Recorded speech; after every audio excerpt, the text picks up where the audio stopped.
March 9th Board of Education meeting is now called to order. The board welcomes everyone present. The Wichita Public Schools will be the premier district of choice and inspire each student and staff member to thrive and to become future ready within the greater community. This is a business meeting of the Board of Education, and we are pleased you have taken the time to join us. Out of courtesy for those participating and observing the meeting, please take any side conversation out of the room. We recently lost a dedicated member of our community and our WPS team. Melody McCrae Miller was a champion for education and for equal access to that education. Beyond Melody's work with Wichita Public Schools, she was a public servant through and through. She gave generously of her time to the community organizations and served on numerous boards throughout the years, some elected and some not. She will be deeply missed, and I believe we will all work a little harder to fill that void that she has left. So tonight we're going to have a little extra moment of silence, and I think Superintendent Bielefeld said it the best. When we have a situation like this, we often think about things that we wish we would have said to that person before they left. So we will miss her. Please join me in a moment of silence.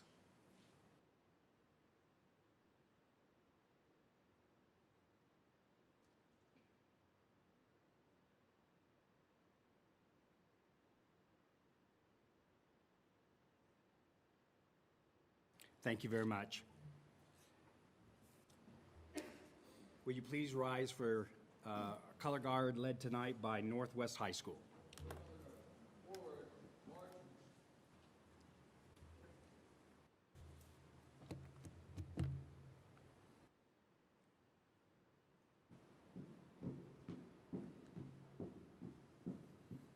Color guard. Alt. Left. Base. Present. Colors. Sir, Wichita Northwest High School is requesting permission to post the colors. You may post the colors. Thank you, sir. Order. Colors. Post.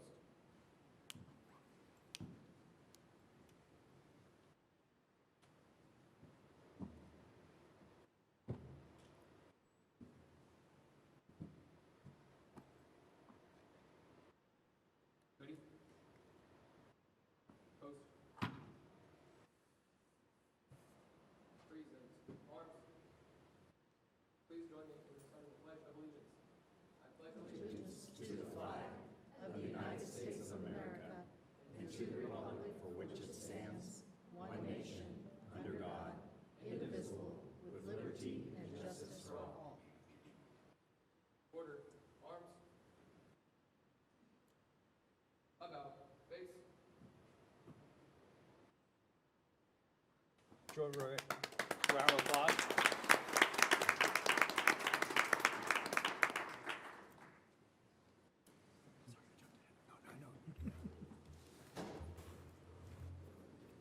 Latona, first item, please. Good news, National Association of School University Partnerships Award presentation.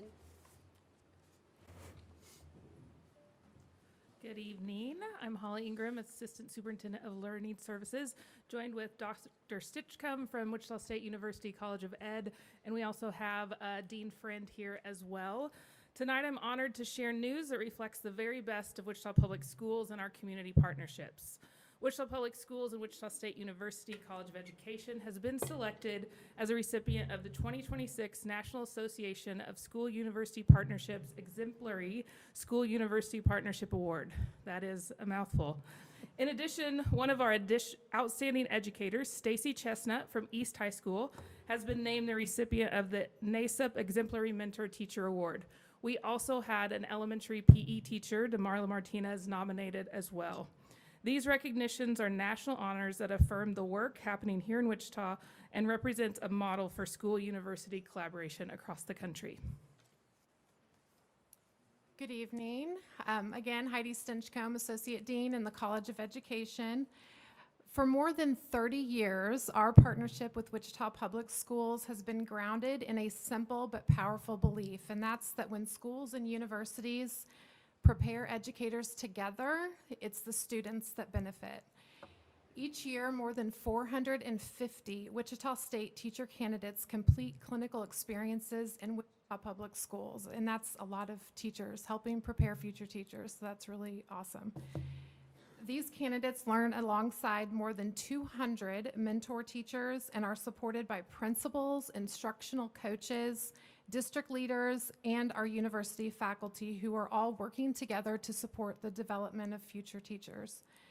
What makes our partnership special and unique is that we are not just placing students in school. We are truly working together.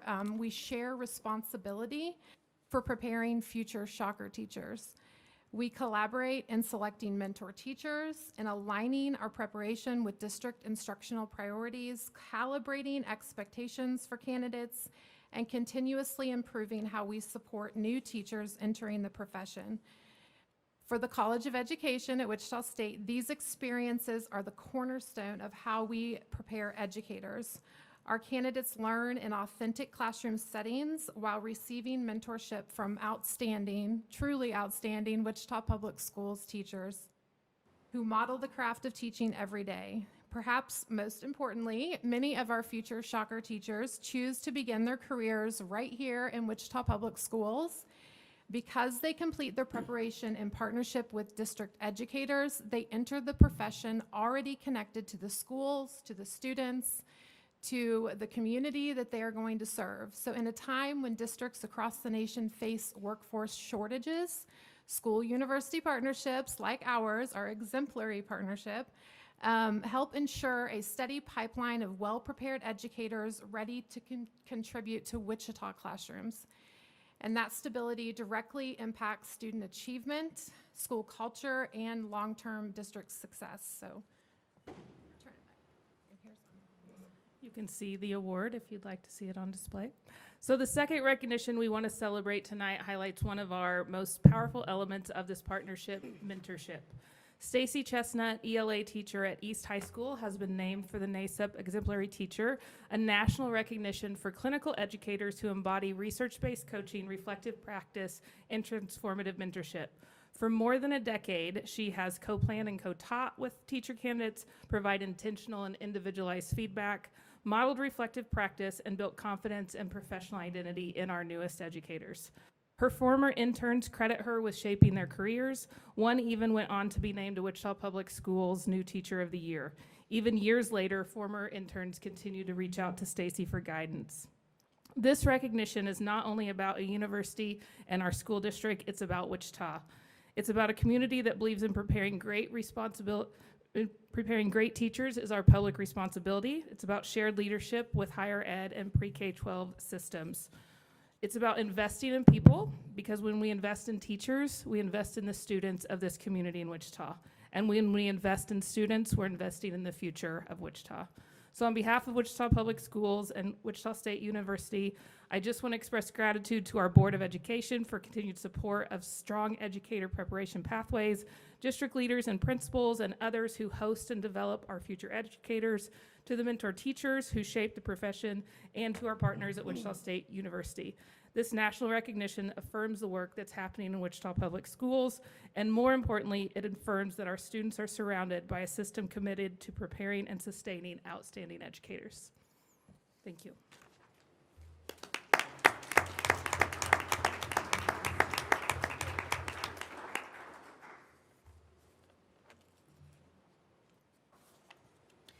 '26 Magnet Awards.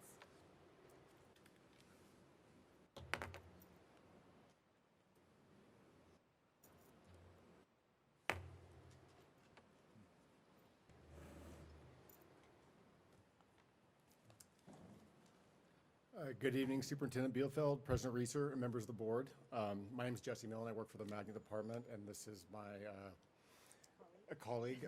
Thank you. Amber Burbrink. On behalf of the Magnet Department, it is our pleasure to share with you the good news about 3 award-winning magnet programs in our district. Magnet Schools of America is a national nonprofit professional association that we belong to and guides a lot of our work in the Magnet Department. Every year they award merit awards to top magnet schools in the nation. To receive one of these merit awards, schools must submit a detailed application explaining their integration of the magnet theme, the implementation of innovative programs and instructional strategies, and their decision to leveraging and celebrating diversity with an unwavering commitment to academic standards.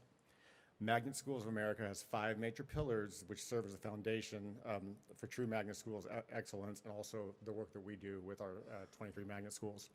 One's diversity, innovative curriculum and professional development, academic excellence, leadership, and family and community partnerships. These pillars must be reflected in the application narrative and must depict a truly integrated experience for students.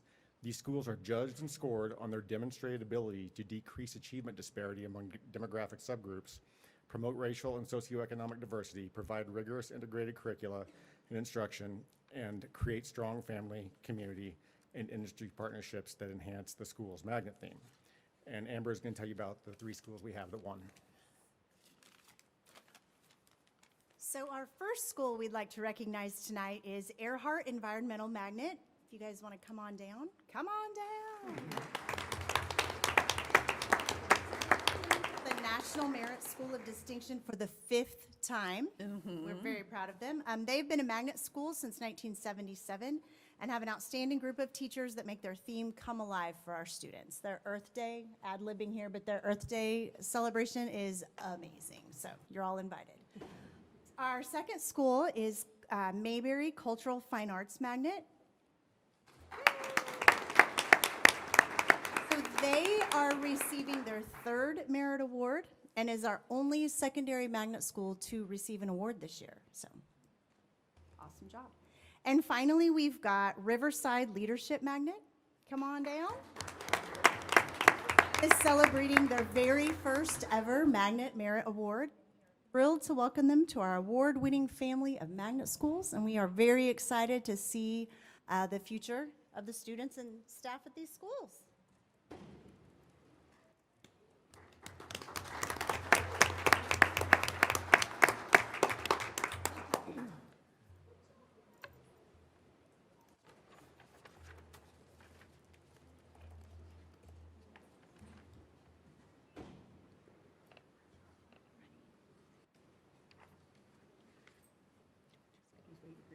'26 Scholastic Art and KMEA All-State Music Honors.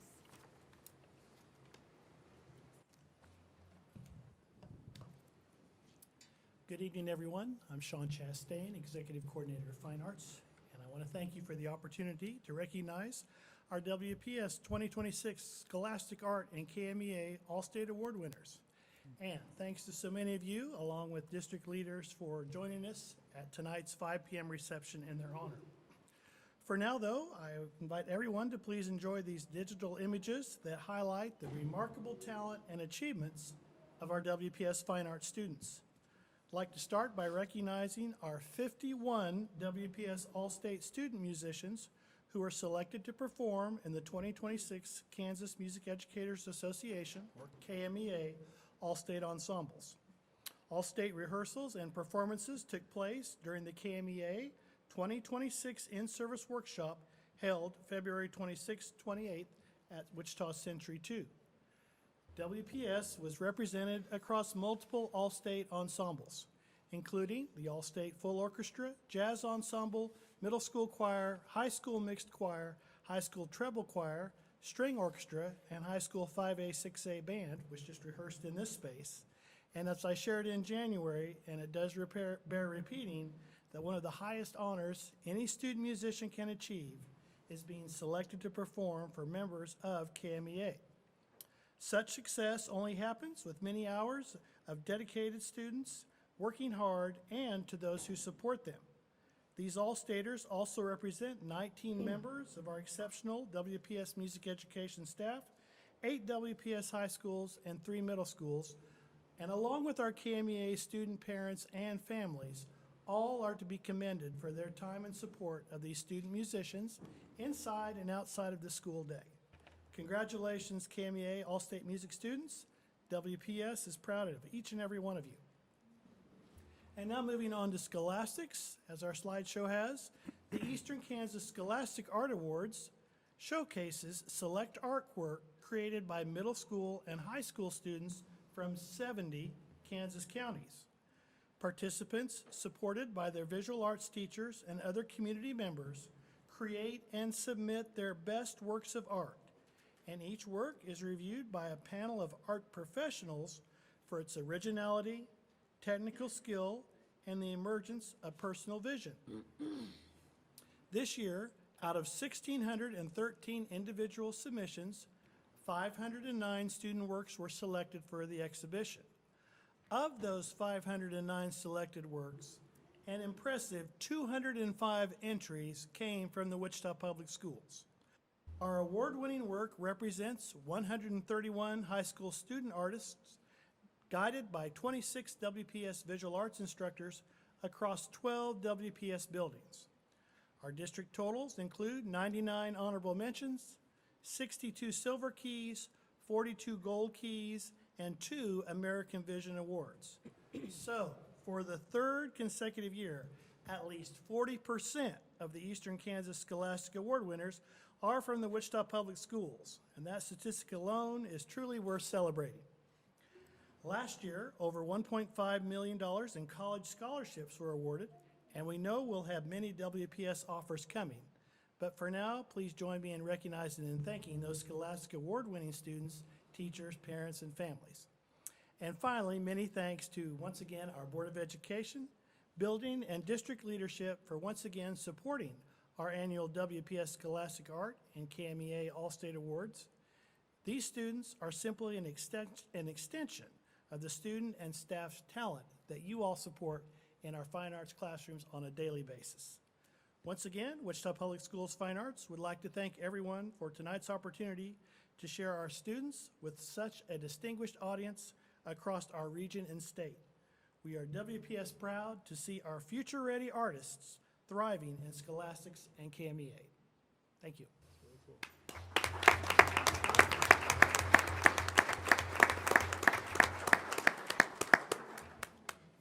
Integrating AI and environmental learning at Coleman.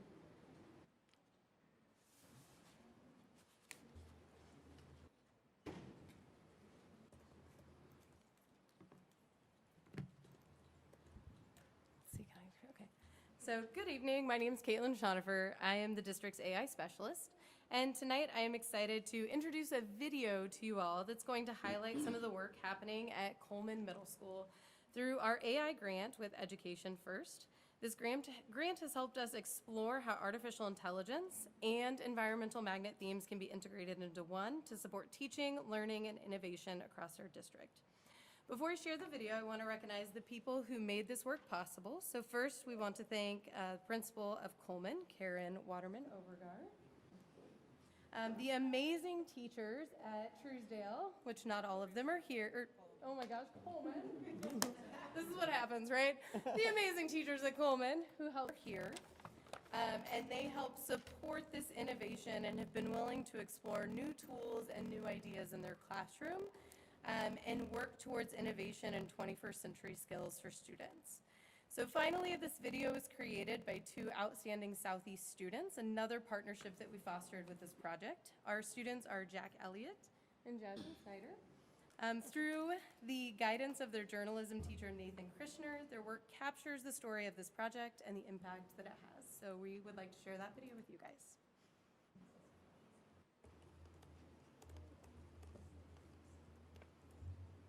This up, pull this pod out. You want to make sure some of that's cleaned off. Put the pod in as such, and then don't press it in all the way like that. See how you can't get that one out?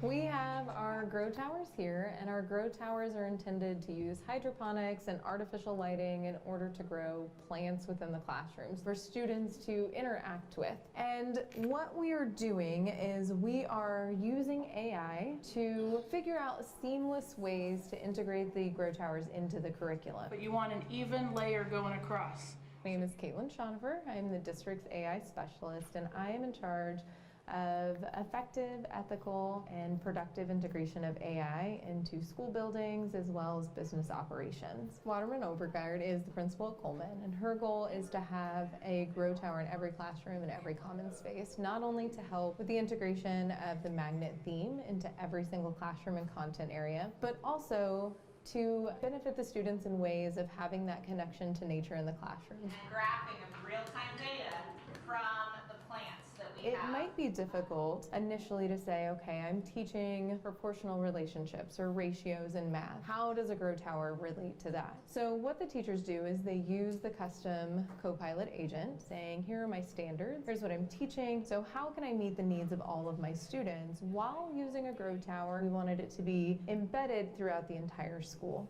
Draw them down straight so you don't pinch them off. The grant was with Education First and AI by Coherence, and it was a $25,000 grant. And it just started with an idea of, hey, we have this new environmental magnet, and we wanted to think about how we could be innovative while still meeting that environmental theme. And so sometimes it doesn't feel like AI and environmental go together because there are some concerns about the environmental impact of AI, which I think is a beautiful integration for our environmental school to use it in ethically and appropriate ways so that we can show that we are being conscientious of those environmental impacts while still using a resource that's available to us. Make sure that you are looking at the back. It will tell you how many seeds to put in each thing. I absolutely love it. In my classroom, Mr. Newingham's class, we have reptiles that like to eat the vegetables. So when we need to feed them, we can just go on over to the grow tower and take some of the plants and stuff. To incorporate like our prairie, we have a reestablished 3 acres of prairie, and the students are like harvesting seeds from the prairie and they're planting them into the grow tower. In the Nature Champions classroom, we use some of the plants to feed the reptiles, and we sometimes use them like for outdoors and stuff. And it teaches us like how to support plants and maintain like plants.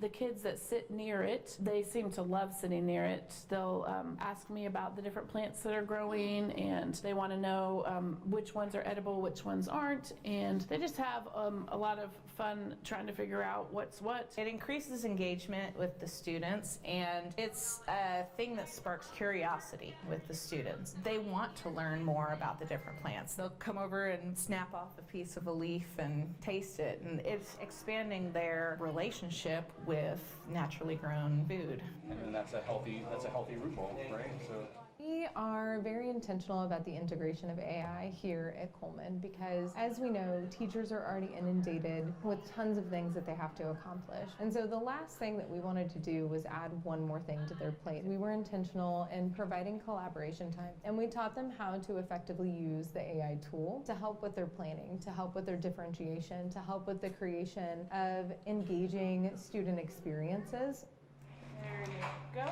Very good. Now go back into the page. Anytime I have questions, rather than having to research through Googling it and sifting through a bunch of information, I can go straight there and talk to the chat agent, and it'll always give me things that are related to this grow tower, and my specific USD 259 visual art standards are already put in there, so that tells me how everything I want to do is linked to those standards. You take your lightweight newsprint, and most of this process can be done with your hands. AI is definitely changing the landscape of the world that we live in. It is embedded in everything that we do and everything that we interact with. So we have to prepare our teachers and our students to think about the appropriate ways to use it without it becoming a cognitive offload for students. We don't want it to be where students quit learning and they use it as an easy button to not do their work. So that starts with our teachers being educated about what that looks like. What are the things that AI can do now for us that maybe we don't need to do anymore? And that doesn't mean that students stop reading or stop doing paper pencil, anything like that. But it means the level of work that they can accomplish can be elevated because they have this additional resource. Very good.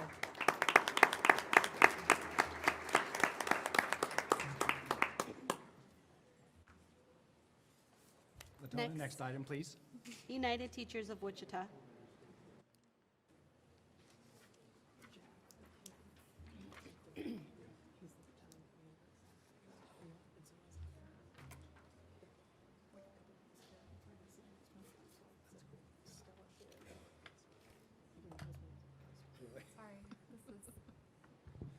go. Good evening. The first thing we wanted to do tonight, let's see, can you hear me okay? Yes. Yeah. Okay, sorry. I feel like this is different than normal. Good evening, President Reeser, Vice President Hedrick, distinguished board members, and Superintendent Bielefeld. Tonight, I wanted to start off by honoring the loss of Melody McCrae Miller. She was a dedicated educator, a compassionate leader, and a strong advocate for students and staff during her service in the Wichita Board of Education. Being an educator, Melody understood the firsthand realities of the classroom, and she worked to ensure that decisions made at the table reflected the needs of both students and educators.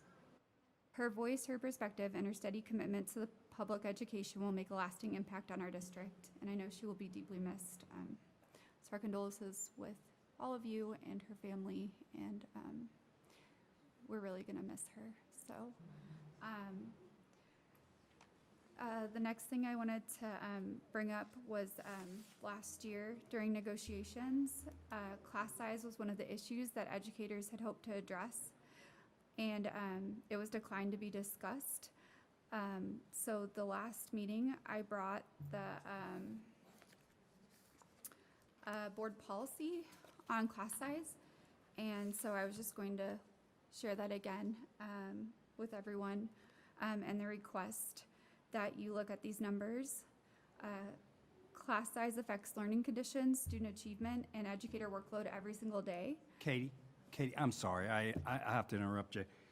Again, I want to remind the audience, out of courtesy of everyone participating and observing the meeting, please take all side conversations outside of the room. I apologize, Katie, go ahead. Oh, that's okay. I was just saying class size affects learning conditions, student achievement, and educator workload every single day. So we'd like you to update your class size policy so it better reflects the realities facing today's educators and students. And I just brought these just in case you wanted to look them over again. So thank you for your time and for your consideration. Thank you, Katie. Next item, please. Service Employees International Union. Not seeing anyone, we'll move to the next item. Public Communications. And Latona, I'll let you introduce each speaker. Ashley Bonds.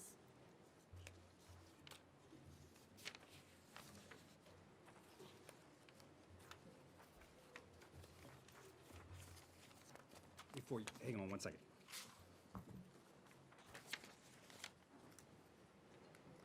Thank you for joining us tonight. If you have signed up for public comments, you will have 3 minutes to speak, and we kindly ask that you acknowledge that you are allotted time according to the timer displayed on the screen. We encourage you to share your thoughts openly and honestly, but we ask that your remarks remain focused on school-related matters and are respectful and constructive. The board will listen to your input, but will not respond during this meeting. However, we are listening and may follow up as appropriate. Our first speaker. Good evening. My name is Ashley Bonds, and I serve as the Program Director for Jobs for America's Graduates Kansas here in Wichita and Augusta. I previously worked in this role at Southeast High School, and now in this role, I lead and support 9 incredible high school career specialists across our district. And before I begin, we too would like to share our condolences to Melody McCrae Miller. She was a valued member of the Wichita community, and she will be missed. This year, Wichita has been piloting an exciting initiative through JAG-K focused on micro-credentialing.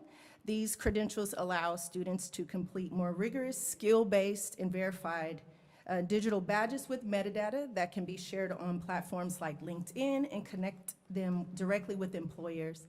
It's a powerful way to help students demonstrate real workforce skills. We're also proud to align with USD 259's vision of helping students graduate with post-secondary assets. Our financial literacy curriculum is now being recognized for college credit through Cloud County Community College, and we are also currently working to expand that recognition across other Kansas community colleges. On behalf of our students And staff, we want to sincerely thank the superintendent and the board for your continued support and partnership. We love providing opportunities for young people in our district, and we have a small token of appreciation from our students tonight. Thank you.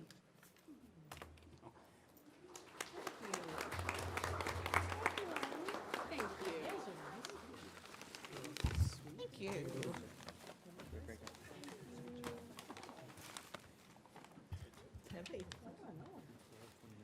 Next speaker, Isabel Einwick.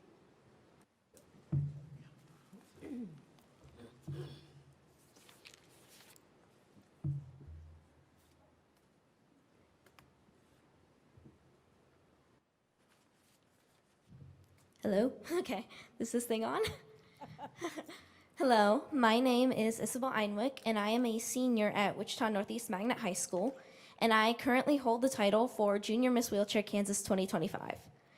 I am a very avid member of the community, and I am excited to be here today to talk about my platform, Education Surrounding Disability. As Junior Miss, I use my reign to be a role model for young students with disabilities, as well as to promote my platform. My platform covers the realm of not only educating students of all ages, but also educating school staff and administrators about disability needs and what may need to be updated to make school more accessible for all. Educating other students is extremely important because it could affect how they interact with a person with a disability and how some might fail to see past it in order to get to know the person. These feelings of being excluded, whether it be intentional or unintentional, can shape how anyone views themselves, and being able to be that advocate to encourage these topics in school settings is just the start. Access barriers can exist anywhere and are often overlooked by people because it doesn't usually affect them. But to someone with a disability, it could mean the difference of being able to participate or being left out. Some of these common barriers are broken elevators, blocked access ramps, or even snow.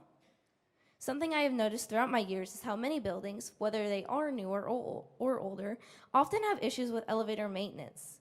I've had several personal experiences where there have been elevators that break and aren't well maintained because they don't have parts able to be mentioned to, oh my gosh, I cannot speak today, to be shipped and fixed immediately.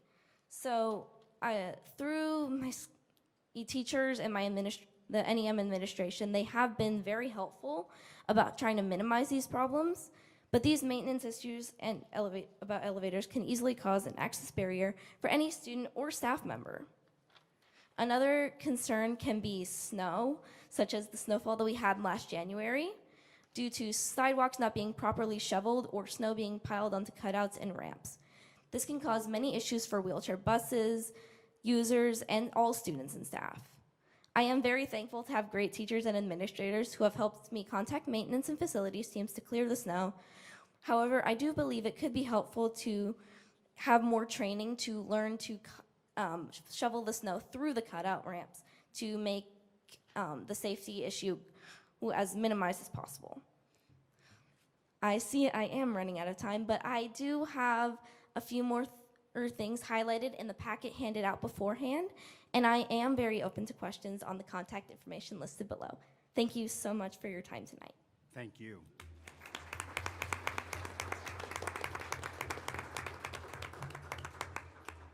Next speaker, Tessa Hoffman.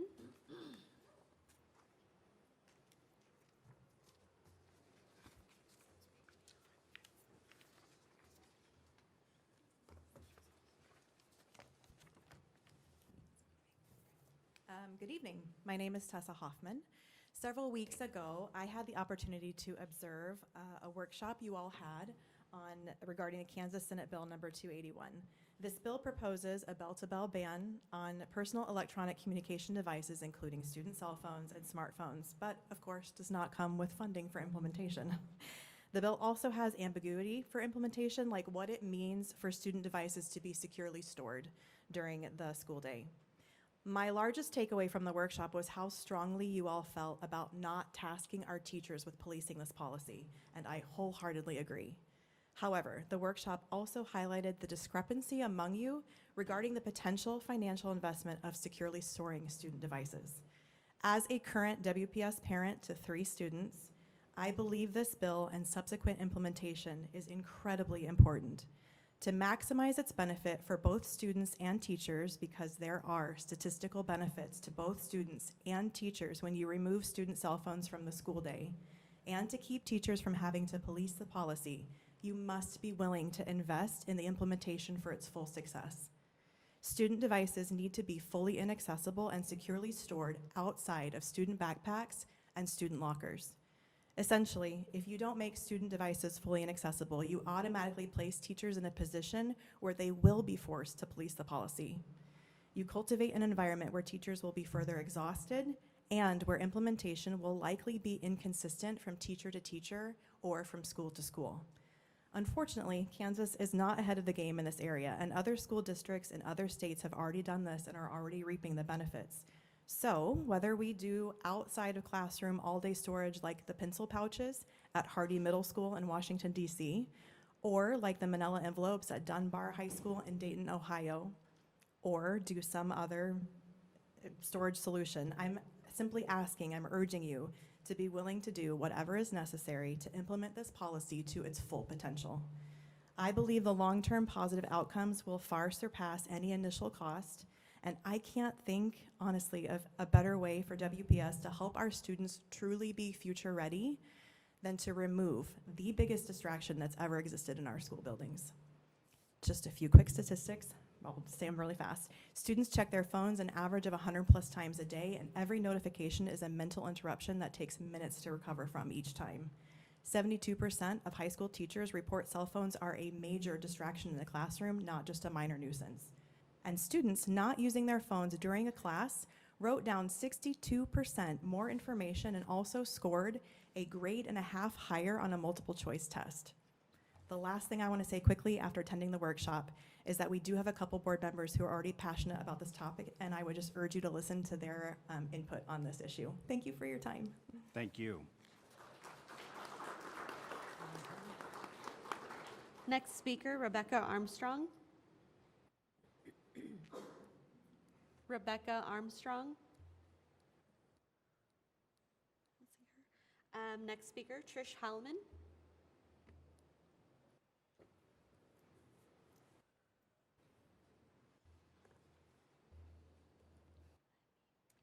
Good evening. My name is Trish. Tonight, I'm asking you to take a courageous step. Reopen the facilities master plan before moving forward with additional school closures. The current plan is built on a central assumption, 24 students per elementary classroom. But many parents, teachers, and community members are asking a different question. What if we planned around what actually helps children learn best? What if our priority was 17 students per classroom? I know that's a huge ask. When we apply that community value to the district's own data, the picture changes significantly. With the schools that have already been closed, the 6, and using a 17-student classroom model, the district would already be operating at over 100% utilization if the 4 elementary schools slated for closure remain open. So I know the pushback to this idea. You've said that the district cannot hire enough teachers, we're gonna have a presentation, to staff more classrooms. I would encourage us to flip that script. Instead of designing a system around scarcity, what if we designed one around becoming the district teachers want to work in? Imagine being known as the district where teachers can actually teach, where class sizes are manageable, where student behaviors are more manageable because classrooms are smaller, where teachers feel respected and supported, and our BOE, community representatives, drove those values into our plans and our school system. I'm going off script. Let me share some positives because you have been more listening as a BOE than most in my history. Good things. This BOE created workshops versus 3-on-3 for consent agenda. This district BOE made district emails versus personal emails for the BOE. They established the Financial Oversight Committee. They listened when the community said, put the bond on the general ballot. Doesn't the city wish that they had listened? 90 schools in 90 days listening to staff facility priorities, meeting with community advocates to talk about changes to facilities master plan. That's all the stuff that you guys have done way better than any other board that I've watched. So tonight I ask you, be bold, reopen the facilities master plan, invite the community into the conversation about the kind of schools and classrooms we want for Wichita's children. And then watch us all march to the polls and vote 75% yes bond. That's what I want. Thank you for your service. You are amazing.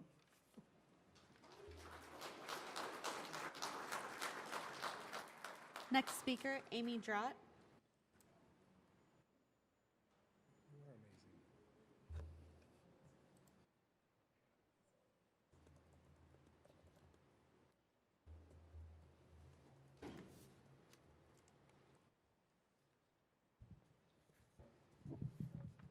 I'm very short. Can you hear me okay? Perfect. All right, good evening, everybody. My name is Amy Drought. I'm here tonight because you all are preparing to vote on a timeline to close 4 elementary schools, a plan that voters in this community have explicitly rejected as part of the 2025 bond initiative. That rejection was not ambiguous. It was a direct instruction from the people you serve. Your own website states it plainly. The Board of Education is elected by voters. The governance of the district shall be vested in the board. I want to make sure that is understood clearly tonight. You govern this district, the administration does not. When voters rejected the bond, they were not casting a protest vote. They were exercising the exact oversight mechanism that democratic governance is built on. Moving forward with closures is not leadership. It is a circumvention of the public trust you were elected to uphold. And the stakes here are not abstract. The research on school closures is consistent and sobering. Empty buildings become community wounds. Closed schools sit vacant for years, draining property values, hollowing out neighborhoods, and leaving communities with nothing to show for the investments that built them. Children pay the price. Busing students further away from their homes disrupts attendance, increases tardiness, and undermines the relationships between families and neighborhood schools that research consistently shows improve student outcomes. Consolidated schools are not automatically better schools. Overcrowding strains teachers and hits the most vulnerable students hardest. Now let me put the district's enrollment argument in context. The district's threshold for a full school is 350 students. By that standard, 2 of these 4 schools barely qualify as under-enrolled. In 2024-25, Woodland served 347 students. 3 students below the district's own benchmark. Pleasant Valley served 308 students, 48 students, roughly 1.5 classrooms. These are not hollowed out buildings. These are functioning neighborhood schools serving hundreds of children. The 2 schools with meaningfully lower enrollment, OK and Louverture, deserve honest conversations about investment and community planning, not summary closure. And even there, the district's benchmark of 350 is worth scrutinizing. It assumes class sizes of roughly 24 students, which exceeds what most child development research considers appropriate. Furthermore, this board should ask itself, who's bearing the burden of this district school closure pattern?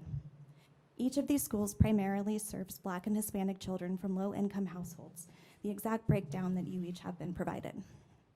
This is not the first round of closures with this demographic fingerprint. The board has the authority and the obligation to press pause. You are not obligated to carry out an administrative recommendation. I am asking you respectfully and directly, vote no on this timeline. Go back to the community, rebuild trust. Thank you. Thank you. That was the last speaker. Next item on the agenda, action timeline of school closures. At this time, this is kind of a continuation from our February meeting. I think did you still want to do a presentation? Did Steve want to go to over that last chart, or just? No, I wasn't going to have Steve do it, but I thought we were going to have this slide. Do we have the slide to put up? Okay, we'll just post the slide. Post the slide, and then we've talked about it in January, and then we talked about it in February, as you guys know. So the slide is just a recap of what the discussion was, and we would just ask for action tonight. Okay. And again, I would just remind the board and everyone in the audience, this is not a vote on school closure. That was decided and that was voted on in the year 2024. There has not been a motion to revisit the facility master plan. This timeline is designed to stay in transparency mode with our 4 schools on if the bond passes and if the bond does not pass. And then on the far left there, you will see what the original timeline is. So with that, I will open it up for discussion.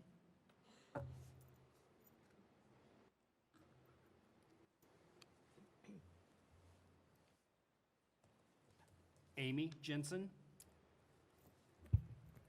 Thank you, Stan. I just have a couple of comments. In February, I responded to every person who emailed me asking us to keep their neighborhood schools open, and I asked a simple follow-up. How many houses are on your block, and how many of those homes have school-aged children? Obviously, it wasn't a scientific study. It was my own action research. But the responses showed a consistent pattern. On blocks with 17, 19, even 29 homes, very often there were only 0 to 4 households that had school-aged children. On my block in District 5, there are 12 houses and there are no homes that have school-aged children. That doesn't take away from the love that people feel for their neighborhood schools. That love is real. But it does point to a reality we have to consider in some areas. There just aren't as many students as there once was. As we continue these difficult conversations, information like this helps us make thoughtful decisions grounded in today's enrollment realities while honoring our community. And at the center of every decision we make, we must do what's best that supports our students' learning, their opportunities, and their long-term successes. Thank you, Stan. Thank you, Amy Jensen. Amy Warren? Okay, Mike. Got it. I'm speaking on behalf of my district right now, and I think everybody knows I've got 3 schools that are on the list. And coming freshly from being on the other side with neighbors and with community members, being a parent who, through all the facility master plans and going to listening sessions, I understand deeply the frustration, and I don't think it's because necessarily this is the only solution. We just, as community members, have a different solution in mind, and it becomes really frustrating when our vision doesn't align with the district's vision.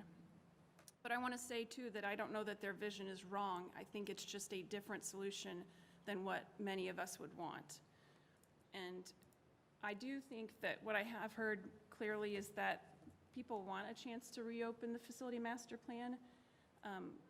I don't think it's likely, but I would make a motion now to consider reopening the facility master plan, and I think that that can be, I want to make that as a response to the request from the community members. And then we've given that chance to really listen to their desires, and we can go from there, and then at least have that on the notes. So I don't know if that's something that we could entertain right now, if I could make that motion. We have a motion on the floor. I'll second. There's a motion on the floor, moved by Amy, please. Moved by Amy Warren, seconded by Knock Vaughn. Any discussion?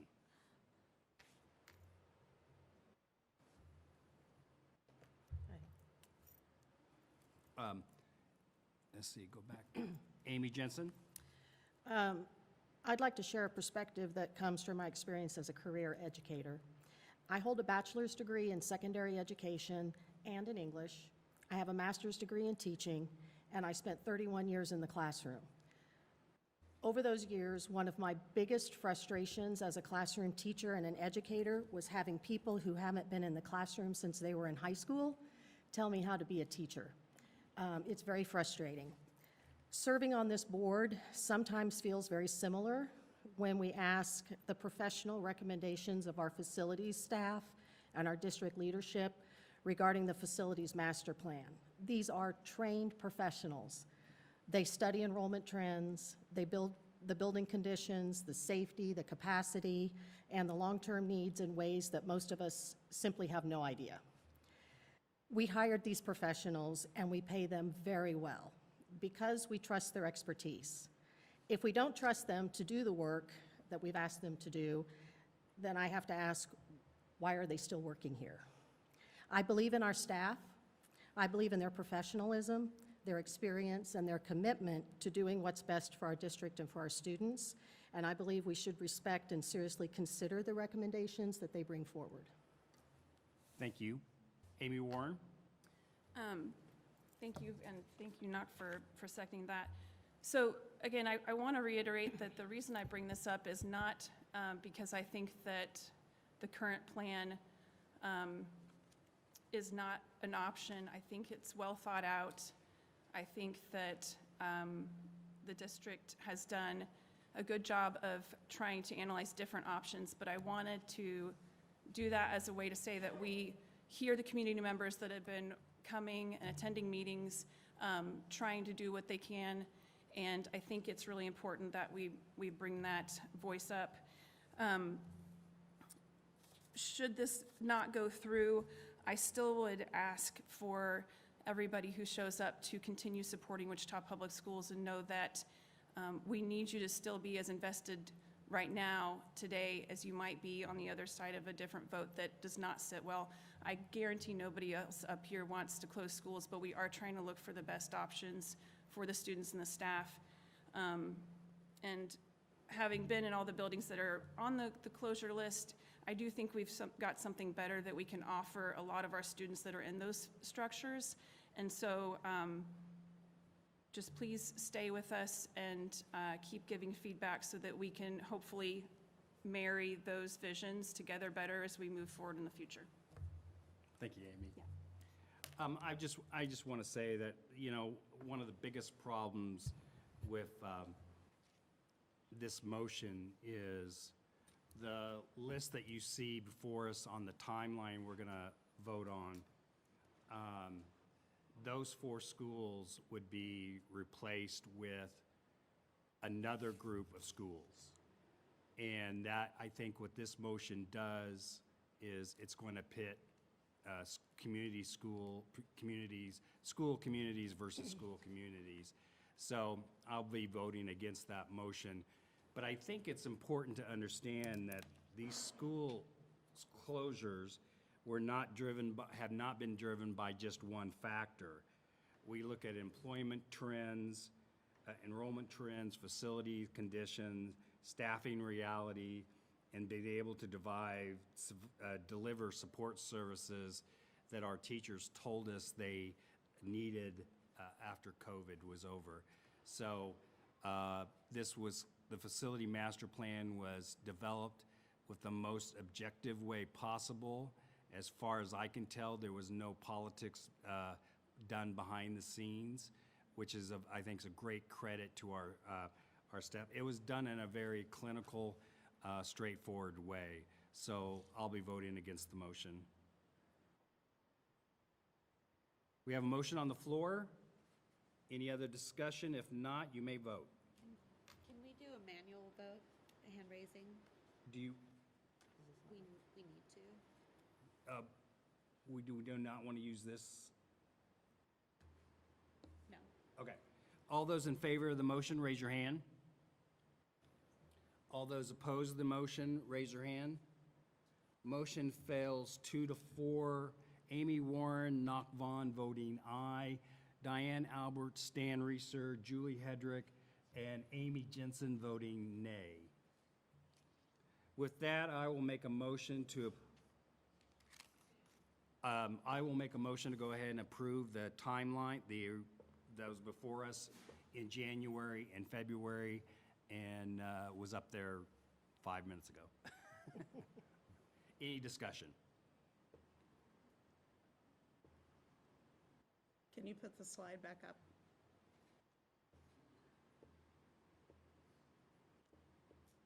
Thank you, Latonia. This is the timeline that we are voting on today.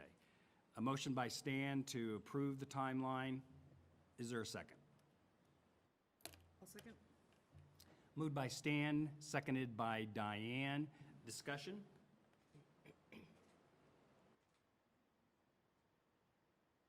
If not, we'll vote. Do you need a hand vote on this one as well?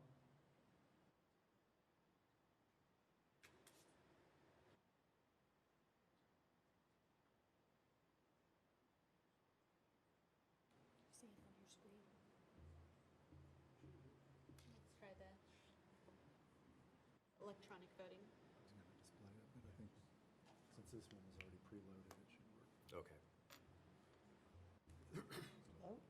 So we are able to, oh, Hand vote. okay. All those in favor, raise your hand. All those opposed, raise your hand. Motion carries 4-2 with Amy Warren and Knock Vaughn voting no. Again, we appreciate the community's patience with this, and I think Amy Warren said it best. This is disappointing news, I know, to many people, but from this day here, we have the opportunity to come together and engage on how we approach the fact that we match up our enrollment with the number of buildings that we have. So we look forward to that engagement in the next couple of months. And I hope everyone will keep in mind that the people that went through this after 24 have came back and said that the culture that the Wichita Public Schools is trying to create was also present in their new school that they went to. We have not received word that we have really worked hard in making these transitions as easy as possible on students and on neighborhoods and on staff. So you are still part of the family, and we will continue to approach everything like that as a family. Thank you. Latonia, next item. Education. Oh, we will, I'm sorry, I wanted to give everyone a chance that if you just came for this portion of the meeting, we will take a 10-minute break, and then we will resume here at 7:13. 15-minute break. It's a little more than 10 minutes, yeah. Okay. Just making sure. Yeah. 7:13. 7:13, according to that clock.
Welcome back to the Board of Education meeting. Latona, next item, please. Education, student board update. All right, I would like to invite the student board members up and Dr. Hatfield. And I did want to say a little something here. As we miss Melody tonight, and thank you, Latona, for the beautiful flowers. One of the comments that was made this weekend at Melody's Celebration of Life was how Melody got into the room so that, and that wasn't enough for her, she wanted others to be in the room with her. So in the room being in the room where the decisions are made. And so Isabella coming tonight, hearing her voice and her being in the room, and you guys being here, that was really the whole vision of Student Board, was that it wasn't adult-driven and adult-centered, that it was student-driven and student-centered. And you guys, before you realize it, probably, before you realize it, you're going to be making decisions, you're going to be leading things, and you're going to be in charge of stuff. And so we need to get you ready for that, and that's part of our mission at Wichita Public Schools. So I know Melody would be proud of this today and proud of the work we've done. So I'll pass it off to Dr. Hatfield. You guys can sit if you want, get comfortable. Landon will be up here in just a second. Good evening to all of you. For those of you that have had the opportunity to observe these amazing young people and their colleagues in action, I'm pretty sure that's probably was an inspiring moment for you. For those of you that haven't had a chance, I really encourage you to try to come out. You are an observer only. You don't get to participate in the process. They are in charge, not the adults in the space, as Kelly said. And I just want to lift up the evolution from the Superintendent's Advisory Council to the Student Board. It's been really cool to see the brainchild, Kelly's brainchild, and Dr. Meyer's brainchild, and the work that they have put in to make this come to fruition. And these students have been the ones that have made it come to fruition as fast as it has. So we're really excited about them being here tonight. Tonight we have our student board officers here to present to you. They are going to give you a summary of what they've done as a student board in 25-26. They are also going to talk about the committees that they work on. They're going to talk to you about their committees. All of you have committees. They have committees. We use the extended break to talk extensively about the work of a board. So that was actually pretty cool. They're going to talk to you about the Winter Leadership Conference, which these student board students planned and put on for all of the other leadership students that attended this conference from Wichita Public Schools. They're going to talk about that.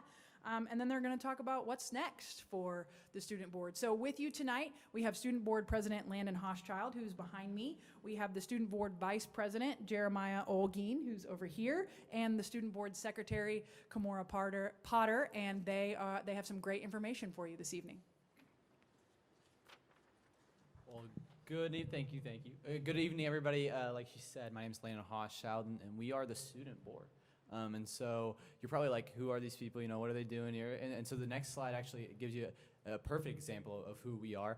I'm Landon Hochschild. I have the honor to be the president of the student board this year. I was the secretary last year in its first term. Go ahead, guys.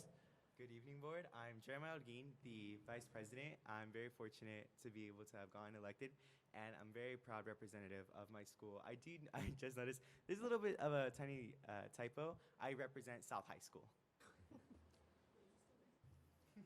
Hello everyone, my name is Kimora Potter and I am the secretary of the student board and I am a senior at Northwest High School.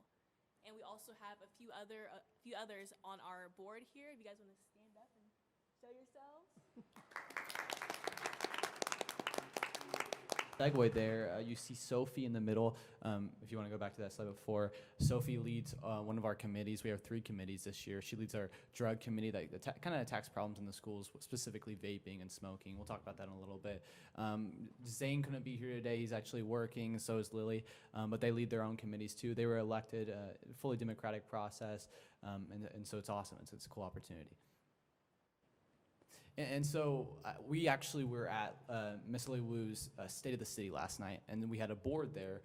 It's the volunteer show, and so talking about volunteer opportunities, and we were talking to people, and so a ton of people asked me this question: who are you? Like what are you talking about? What is this student board? And so what I tell people is we are the board that represents 45,000 students to the Wichita City Government and Wichita Board of Education, along with the Wichita Public Schools. And we do that through 40 students, so 4 students from every major high school inside Wichita, and that includes Imagine Academy and Chester Lewis. And so they all represent their schools, and those students serve on boards. Like I said earlier, we have 3 boards. We have a policy board, a committee board, a community board, there we go, and then we have a drug-related board to attack those issues in our community. And our whole goal is, like, when we say 45,000 students, that's a lot of people, and every one of those students has a name, and every one of those names has a story. And our goal is to represent every single one of those stories on our board, and that is high school students, it's middle school students, and it's elementary school students, on top of the amazing pre-K kids that we have in our schools. And so those students are our goal, and we're their voice. Thank you, Landon. So our first board that we want to introduce to you guys is my personal favorite, and that one is ran by Zane, who couldn't be here today. This is the Community Outreach Board, and what this board's goal is to bridge that gap between the neighborhoods and those easily accessible public schools. And what we want to do is just plan some more events for the community and more social gatherings. One of my biggest concerns is that in America, third spaces are on the decline. Third spaces include just casual social gatherings that you can freely attend, are like non-privatized and easily accessible. And one way that we can easily address this issue is through the student board by having student-led initiatives that are easily accessible and fun. Not only that, but when these events are student planned, this will increase students' school spirit, because I do believe that anyone can tell you that school spirit is also on the decline. So if we're having more events ran by students and our friends, people are going to want to show up. And in Gen Z terms, we need more functions to pop out at. So this is one of my favorite boards, and that is our goal and mission. Yes, so the very next one is our Drug and Mental Health Health Committee. What we focus on is really raising awareness and promoting education whenever it comes to substance misuse and substance misuse prevention. We like to gather on a monthly basis with our board to really evaluate what these core issues are within our schools. As you all know, within each school is a completely different culture and vibe and way of going about the issues that we see. So what we like to do is gather those different perspectives and have those difficult conversations to see what we can do best to not only help our schools, but to help our district as a whole. One of the biggest things we really want to focus in on is safety, creating that safe environment where students are not able to just, feel comfortable in their spaces, but are truly able to learn. Through that is our advocacy for different strategies, whether that be a bit more transparency within our hallway policies, whether that be with, whether that be with different policy outreaches or through simple research. Asking different schools, what is going on in your classrooms? What is going on in the hallways? What can we do? Asking those tough questions opens the door for us to be able to find those creative solutions. Yeah, and then finally our policy committee, and so you guys are going to love this one. We look at everything you do, and so every single policy that you put on that website, we're looking at. We're doing it all the time. That's exactly what they're committed to. And so the goal of that committee is obviously to look at policies and see how they can get better, the student voice in them, but also just like to be involved in the conversations. And I have to say, you guys do a great job of being involved with us. I know many of you come and show out at our meetings. You have tough conversations with us. I can text Diane just straight up and be like, hey, what's going on here? And that's awesome. And so that's powerful, and that's amazing. And that's exactly what this board does. You also see a little bit of food there. We love food. We've learned that breaking bread is really important, especially when talking about a lot of policy. And so that's just a quick thing there. And that is also very specific with financial policy too. I know a couple of our students, myself and Ananya, we serve on the financial committee for Wichita Public Schools. And so they slammed down this big book of just financial records, and we're like, all right, okay. But we've learned, and we bring that aspect to our meetings as well. And so kind of our big hitter this year, I know like with a board like this, you want to see fruit. And so one of those pieces of fruit that we have is the WSU Leadership Conference. And so I had the honor of being kind of the point man and organizer in that, working with Miss Cammie Kennedy, the head counselor at East High, and then Miss Macy Neal, the head counselor at Northeast. And they did an incredible job. And then, so I'll explain a little bit what this is. We get 250 students from like all high schools, but also middle schools. And they kind of bring different groups of students based on their sizes. And they come to WSU. WSU just basically kind of gives us the area for the day. And they give us a bunch of classrooms and the big Radigan Center. And we just go in there and we teach kids leadership. And it's not adults teaching kids leadership, it's students teaching students leadership. And so each one of our high schools had a different leadership area that they talked about. And so East High talked about communication. They played some fun games. I'm pretty sure Southeast did something kind of on the same page. I know Northeast talked about teamwork and collaboration. Like it's everything to do with leadership, and they asked really difficult questions. You see a lot with these conferences, and you guys probably know, you go to a meeting that can be an email, and it's like, we don't want that. We want students to actually figure out how to lead. And we don't want to create leaders of tomorrow. We want to create leaders of today. And we have a ton of those leaders that just need somebody to invest in them. And that's exactly what this conference did. It was a ton of fun. We had Chief Sid Newby from the Wichita Fire Department. My favorite thing was he came there, gave a presentation, and when you give somebody a mic like that, you don't know if they're going to talk for 5 minutes or 25 minutes. And Chief Sid, smartest guy I know, comes up there, talks for 10 minutes, and his key line was just KISS, keep it simple, stupid. Because leadership is simply just serving the people around you and listening to them. Students just want to be seen and heard, and that's exactly what this leadership conference did. So we do have some future plans coming up, and that is going to be, we are going on tour. Woo! And no, unfortunately, it's not a concert tour. It's something even better. We are going to be touring at our local middle school and high schools and possibly some elementary schools. What we want to do is a student panel of our board members, not just us, but everyone, all 30 of us. And because what better group to do this than an organization that is built up of students from every single Wichita Public School that we have, right? So we're going to go back and we're going to spread the knowledge. We really want to encourage students to be aware of the opportunities they have, whether they're going into 9th grade or whether they're juniors, sophomores, or freshmen looking to get involved, because we're all involved in drastically different things, and we understand completely what it's like to feel like everything is being gatekept. A lot of people don't even know about the board we're on. And so what we want to do is spread the awareness and get more voices on this board, because it is increasingly becoming selective. And then we're also going to be partnering with the Mayor's Youth Council. Do you want to? Yeah, absolutely. I'm very fortunate to also serve as a member for the Wichita Mayor's Youth Council as the chair for the Wichita History Committee. And one of the biggest things that I believe in is there's no need to reinvent the wheel. We have many talented and bright students within our city, and if we can connect those amazing resources, why not do it? So in partnership with the Mayor's Youth Council, we will be doing a river cleanup during a little bit before Riverfest, where we can connect all of our youth in Wichita to be able to help our community and kind of build those bridges that we might not see. So very much looking forward to that. And the timeline of this will be like within the next 2 months, so very, very soon. Yeah, and before you change, I'll add, obviously, you're looking at some amazing people up here. We're all graduating, and so sadly, we would like to stay in the school as we legally can't. They won't let us back in. And so we're all graduating, so we have to pick new people. And so that process actually starts at our next meeting this Thursday. People start running for election, and so practically all of our positions, I think, are being, somebody new is going to be running for it because we're all graduating. And so for the future plans, it's going to be a lot of new people and a lot of new ideas, and there's a lot of new leadership. And so we're really excited for that, and we'd love to if you guys came out on Thursday to kind of see that process.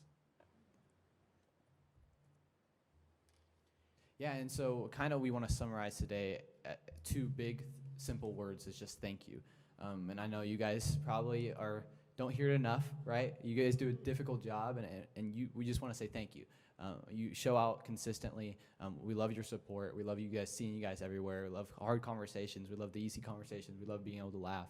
And we love you guys for giving us this opportunity, for having a board, for making students' voices be heard. And I think you give us an inch, we're going to take a mile. We're going to keep walking forward, and that's exactly what this board does, and we're incredibly thankful for it. You guys want to say anything? Absolutely. He took the words right out of my mouth. But something I really need to extend my gratitude for is this board looked really good on my college application. So I want to thank you guys so much for creating this. And I mean, not only does it give me a platform, an opportunity to truly express my leadership and my passion to make change, it looked really good when I was applying school. Every single time, you know, I mean, when there was a meeting, I knew I don't got to pack a lunch. I don't got to go buy a lunch. Heck yeah. You guys provide it for us. So thank you so much. Definitely, I gotta second that. So honest. But truly, from the bottom of all of our hearts, thank you for seeing the potential within our youth to allow us, like Landon said, to not be the leaders of tomorrow, but to be the leaders of today. I feel like being on this board and being able to have access to things like this really opened my eyes to just how important our voices are. So truly, thank you for opening my eyes to that. Yeah, I think we're open for questions. I don't know how this works, but we're ready for you guys. Yes, they are very ready for, you know why we gave them space. We're all going to work for them one day. So we're very thankful that you gave them this opportunity. Remember who let you come up here. But they are happy to answer questions. And then Dr. Christy Meyer, who is the staff sponsor in charge of this group, if you have any questions that you need to direct toward her, I can have her step up here. She prefers, of course, that the students answer, but if you have any questions that might be better answered by her, we can also have her answer those. So thank you guys for your time, and I'm sure the kids would be happy to answer questions. We do have at least 2 questions. Amy Warren? So you guys are all graduating, congratulations. I was wondering if you would share what your future plans are, and Kimura, you already said that this was good on your application, but if there's something else that we could try to support to help other students either take advantage of this opportunity or get them to the level that you guys are, because you guys are obviously just gold stars, amazing across the board. Let us know how we can help with that. But I'd love to see what are you guys doing next year? You guys want to start? Sure. Yes, so I'm very fortunate to have gotten accepted to the College of St. Anselm in New Hampshire. I plan to study public policy and international relations, and I'm also on the pre-law track. My end goal is to work internationally with businesses to help focus on education for those who, don't have the most access to it. But as for what you guys can do to best help, students like us, truly invest in those high-risk students. Because although what we see on paper is truancy and problems, for lack of better words, behind all of that are bright students who have untapped potential. At South High, I have seen and I have heard the reputation and rumors that we have, but truly, South High has some of the most capable, competent, and accomplished leaders and leaders to be. So one of the best things you guys can do is to help us help them.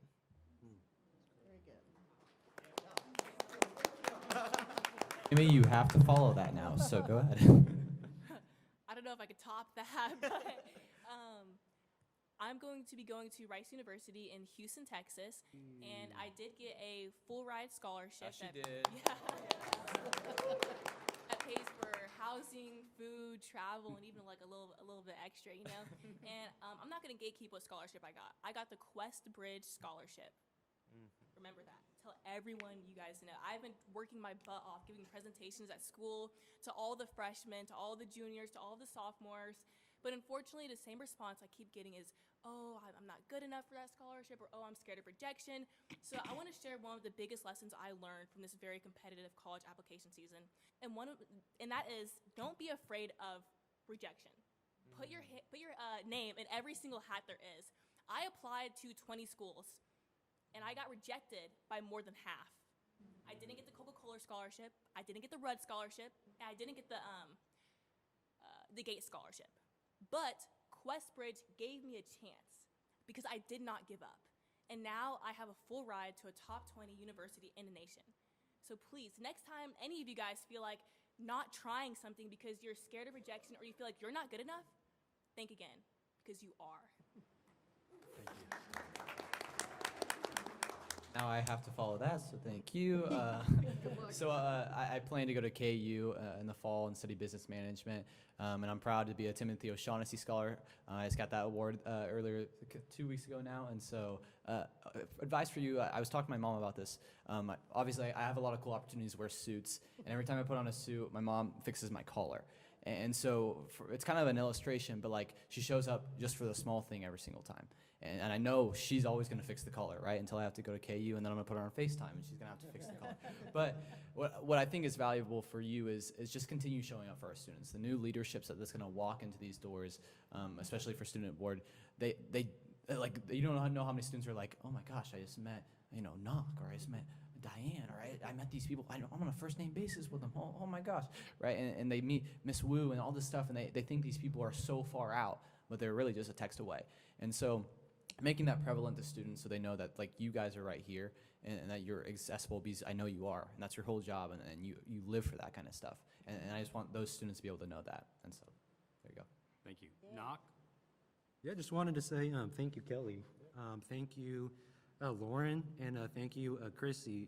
You guys were very instrumental in bringing this vision together, and especially creating a space where you guys especially know that your voice matters. Something I've told you guys that, I'm going to just say it flat out, I work for you. I work for you. You guys are my boss. And so Amy Warren, she asked the question I was going to ask, and then I was going to ask another question about life advice, but then you guys answered that question about life advice. So the next question I have, and you wanted a hardball question, right? Yeah. Okay, so, and you know what? Stan, if you're okay with it, can we loop in those 3 student board members in the back there? Because if you're okay with it, can we loop them in as well? Sure. Okay. Better come up here. Okay, so my question for the 6 of you, what would you change about your school or our school districts? That's a tricky question. When you're saying changing, you mean by just How can we make it better? how to make it better? Honestly, there is a lot of, I want to say cultural differences between a lot of our schools, but there's so much disconnect between staff and students that it becomes a tug of war affair. Like, it's never, like, we're never like truly connected, like across the board. And I really advocate that if we are going to be a student board, if we're going to be a community, if we're going to be like a district, we need to be united as much as possible. And having, like, being able to have us as student boards give you our input and our ideas, and you implicating them and you actually taking them in consideration, and then bringing them back to your principals, and your principals bringing them back to your teachers, and your teachers bringing it to the classroom, really helps us really like relay our message. So when it comes to changing, we got to be more united.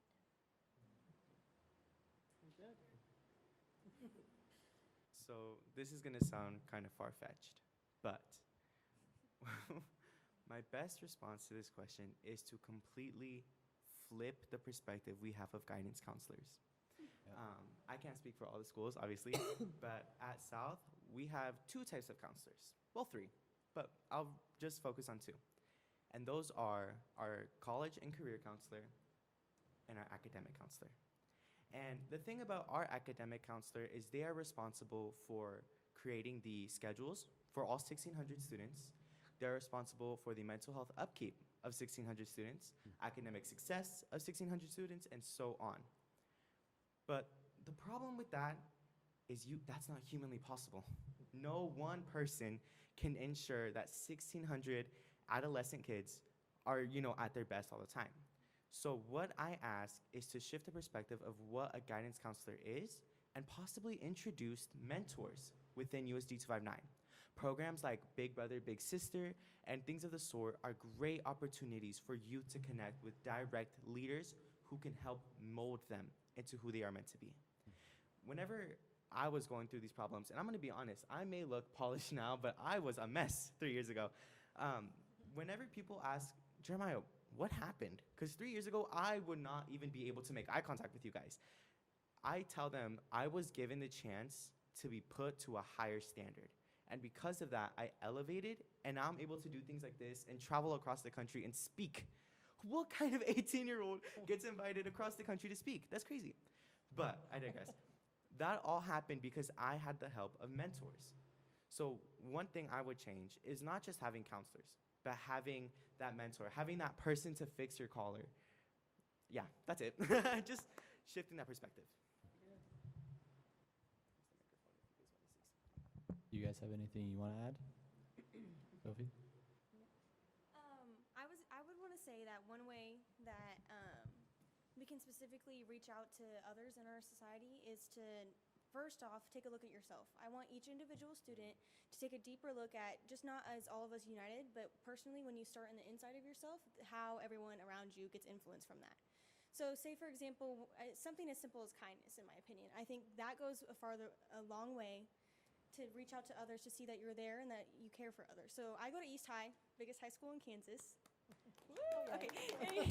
So obviously there's a lot of students there, and it's hard to check on each individual student and be able to stand up for each of them. But the way that I think I take perspective on it is that I feel like when you start within yourself to start seeing how just a little bit of kindness goes a long way. You can make someone's day brighter. You can make someone's day more influential. That shows how just when someone else has a better day and a kindness day, then they start to share that on. And I feel like when positivity is showcased throughout high schools, that's when things from deep down start to get better. So I just ask us to all take a look at ourselves deep down.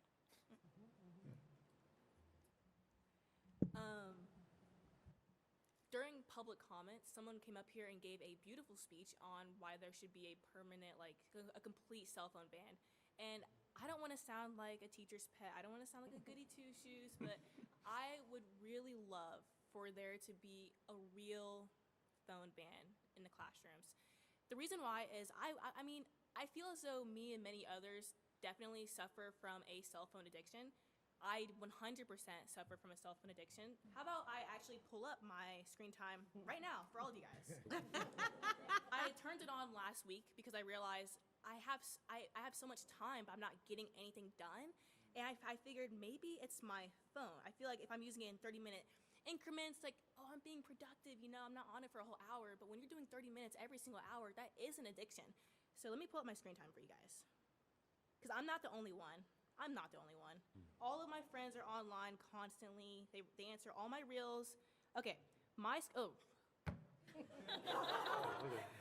Okay, today it was 6 hours and 40 minutes. But wait, guys. I'm a senior, okay? I have like 2 free blocks, and I had like 2 hours before here, and you know. But anyways, on a real note, phones distract the classroom. Phones distract me. Phones distract connection. We are all increasingly becoming more isolated because of our cell phones. Remember what I said about third spaces? The reason why third spaces are declining is because we're all starting to rely more on digital at-home entertainment instead of getting out there and connecting with everyone else. So please, next year, when you guys introduce another phone ban, make sure it's a real one, because I can guarantee you in every single classroom, I can be on my phone, and it distracts me. Thank you. You want to add? Yeah, go ahead. I am Sophia. Oh gosh. Hello. Sorry. I'm Sophia McMillan. I'm a senior at North High School, and I'm just going to second on what has been said already. If I could change one thing in my school, it would not be the cultural diversity or anything in that matter. It would be the kindness. We don't really have a lot of cliques at North High. I do love North High in that manner because it's so diverse and culturally inclusive. But when it comes to like other schools, and the fact that we cannot go to other schools' games because we had so many fights. If I'm a North High student and I'm playing, let's say, KMEA School Northwest, no other schools can go to those games because we had so many problems with fights. That's insane. Why can't we just go support our friends? I wish we would have a better community within not within like the schools, but within the district. We thank you guys so much for the time to kind of round that out. For me, it's 2 things. It's including students in our finances more. I think you'll find that students have a very objective view on finances. And I think, you kind of have to narrow out that search of who those students will be. But when you sit them on those committees, they really have a voice and they can actually have a say. And that's been a big impact. And the second thing is echoing Kimmy. I think high schoolers at my school would kill me if they hear me say this, but phones are ridiculous. And the ban that we had is a subjective ban that does nothing at all. And so all of our classrooms still have phones in them. All of our classrooms still use AI in the classroom. And so we have to have a little bit of a more objective view on that. and the problem is funding. And so sitting students on those boards that look at the funding and where it's going, a lot of our funds are restricted, but those funds that we do have a little wiggle room with, I think they would be very powerful going towards school and protecting phone usage. Guys, thank you so much for today. We're incredibly thankful for you guys. Thank you so much for the time and the comment you've given us. Thank you.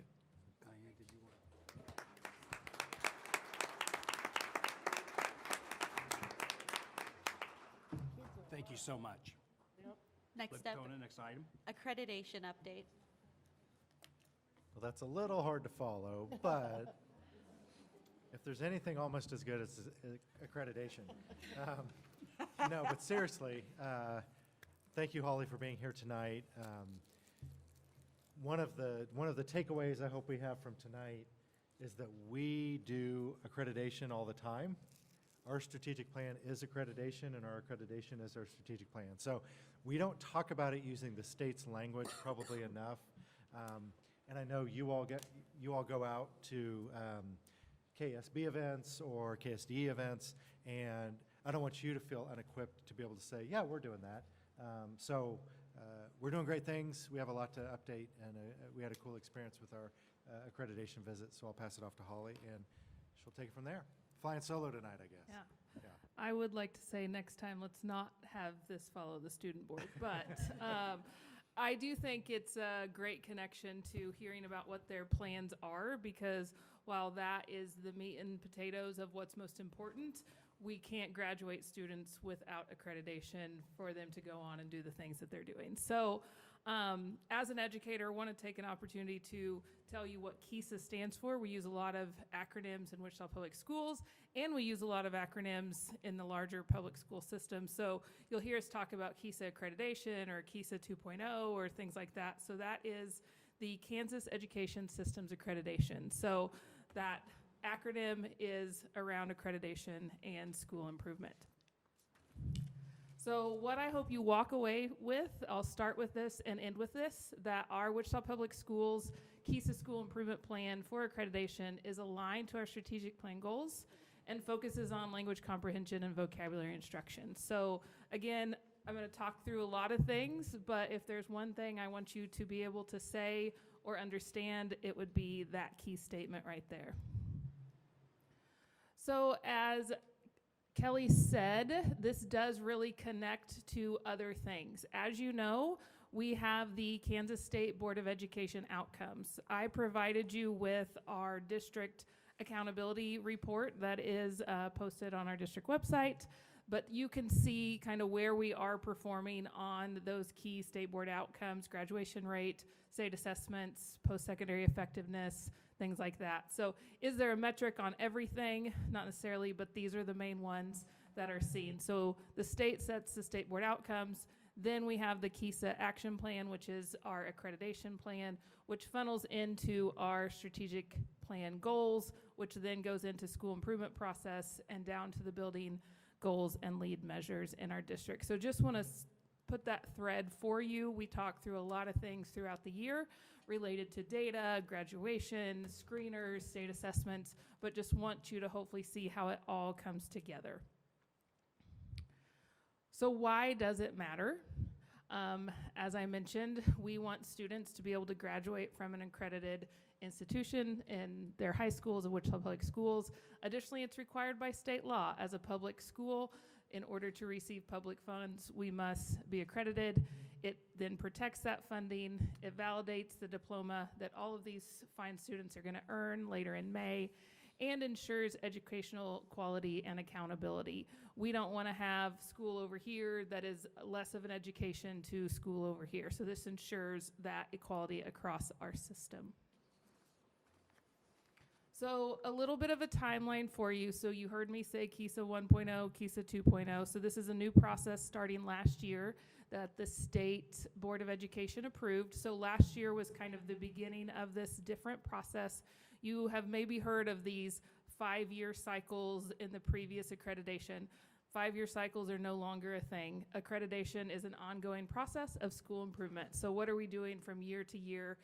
What are our goals? How are we doing towards those? So last school year, what we had to do was to have an action plan and report and evaluate on compliance areas. So compliance areas are things like the Jason Flatt Act, that we have a plan to educate people on suicide awareness and prevention. Dyslexia screening is a compliance area. There's quite a few. So just, are we doing the things that are stated in legislation we must do, those compliance areas?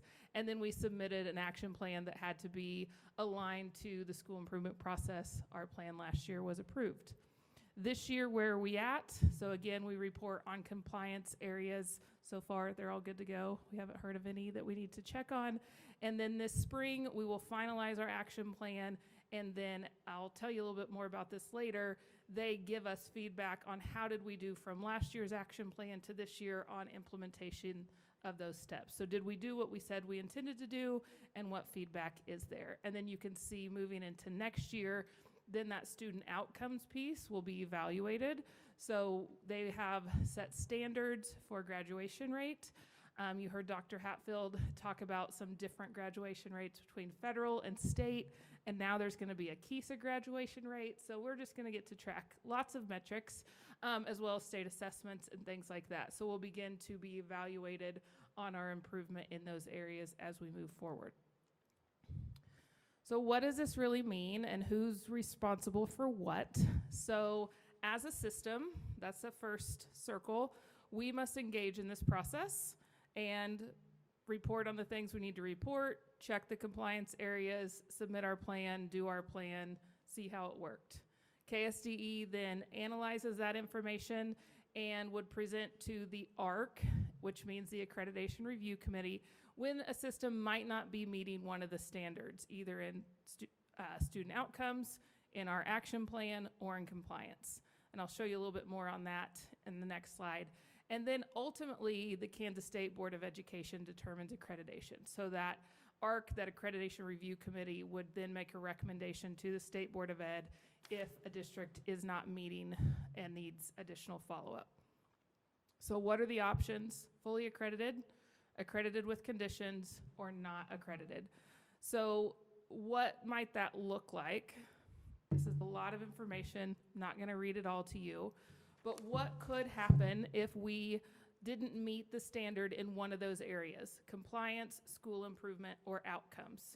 So if you read that far right column, when you look through it, all of them say systems will have 1 year to address action plan implementation.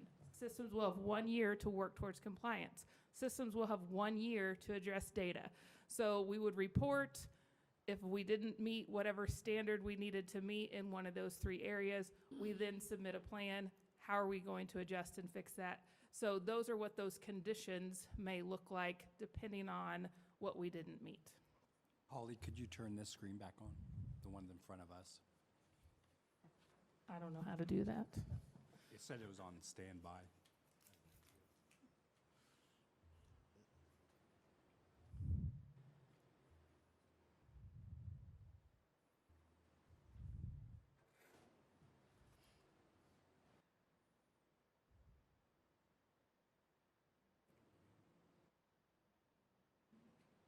Holly, the student board had it running perfectly.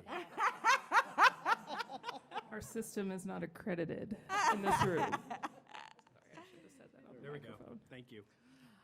So essentially each year we will be evaluated on these different areas. If we're not meeting the standard in one of those, we submit a plan, we work on it, and we fix it. So there's no longer this like long-term working towards accreditation in 5 years. It's just a yearly thing, a yearly update.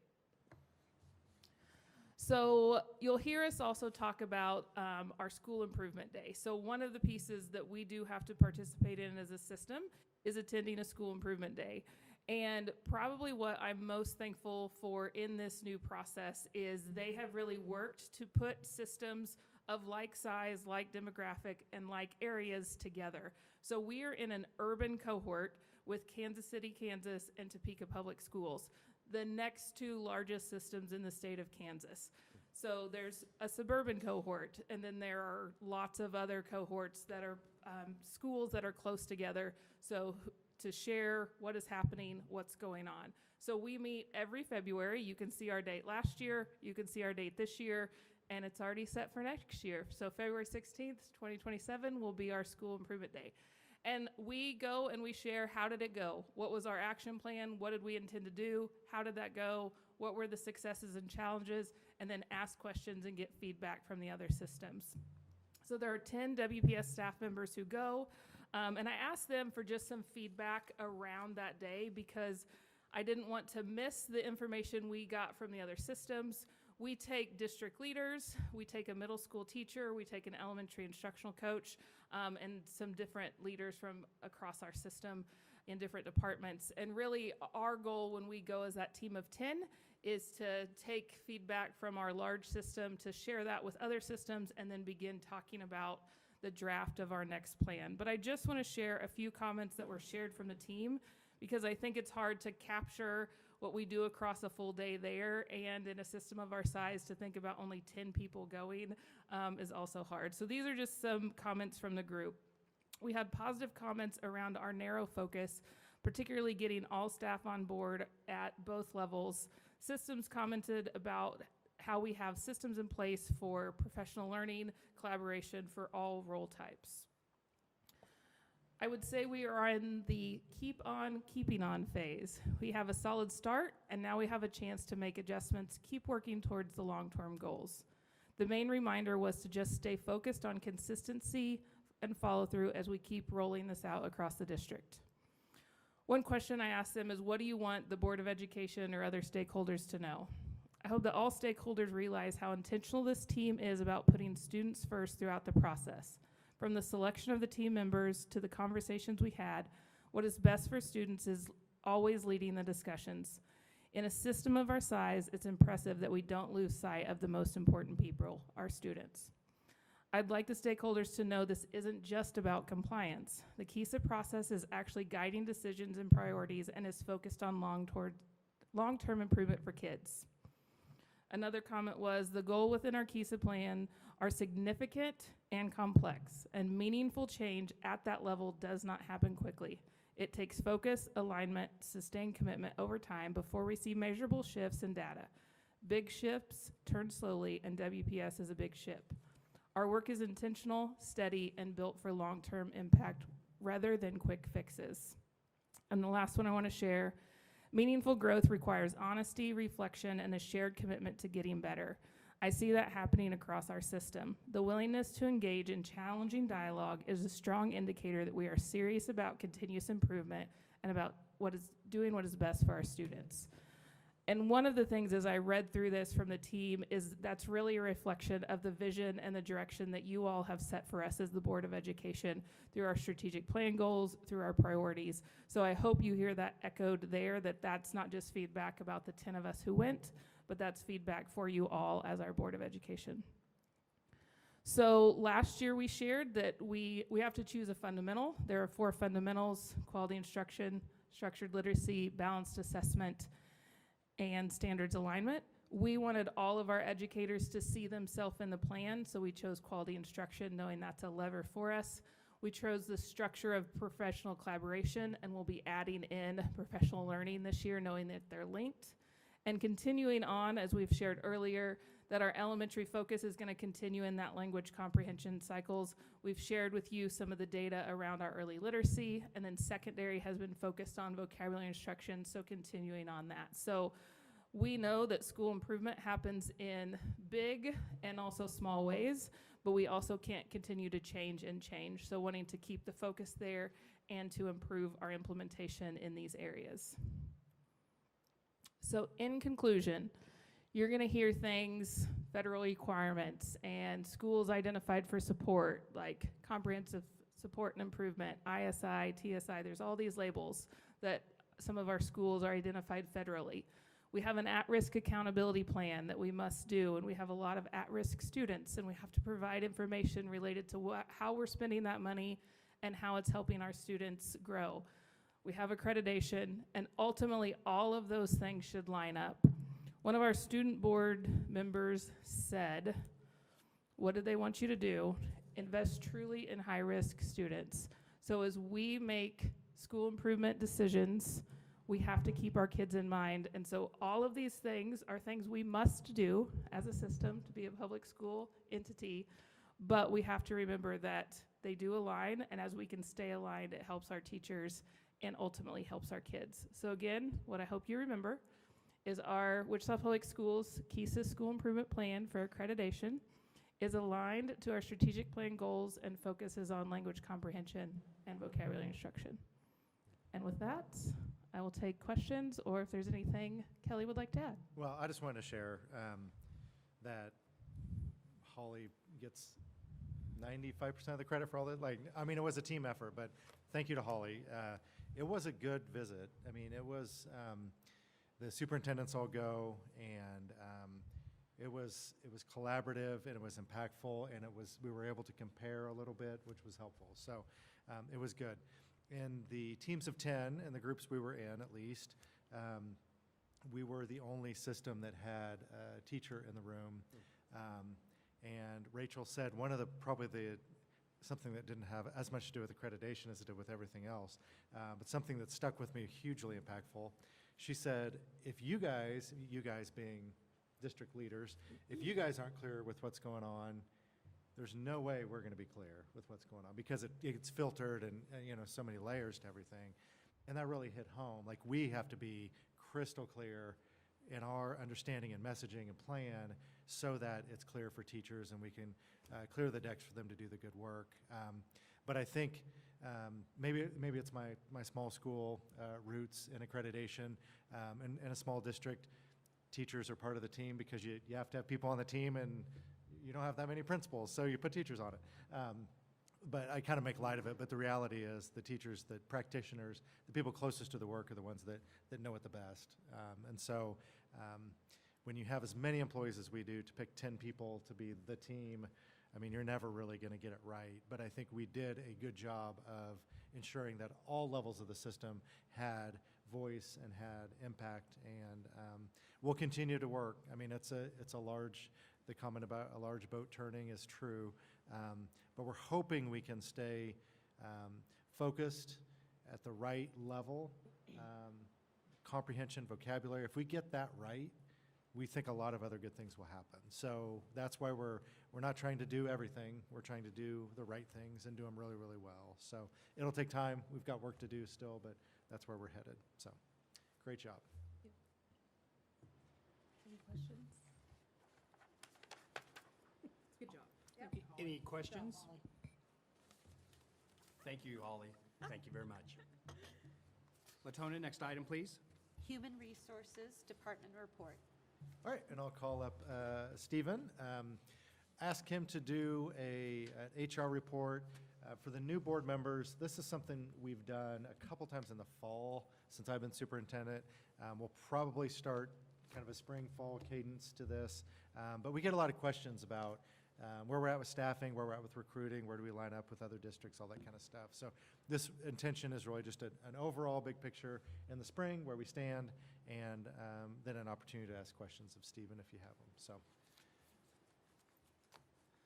All right. There we go. Thank you.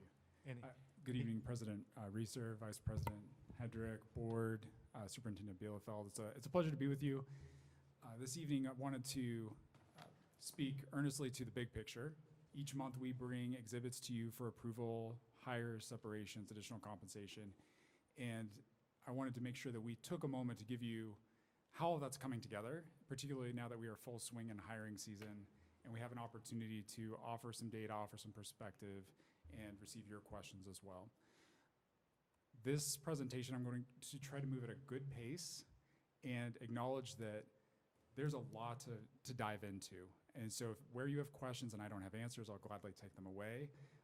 This was a consistent process of refine, reframe, refine, reframe.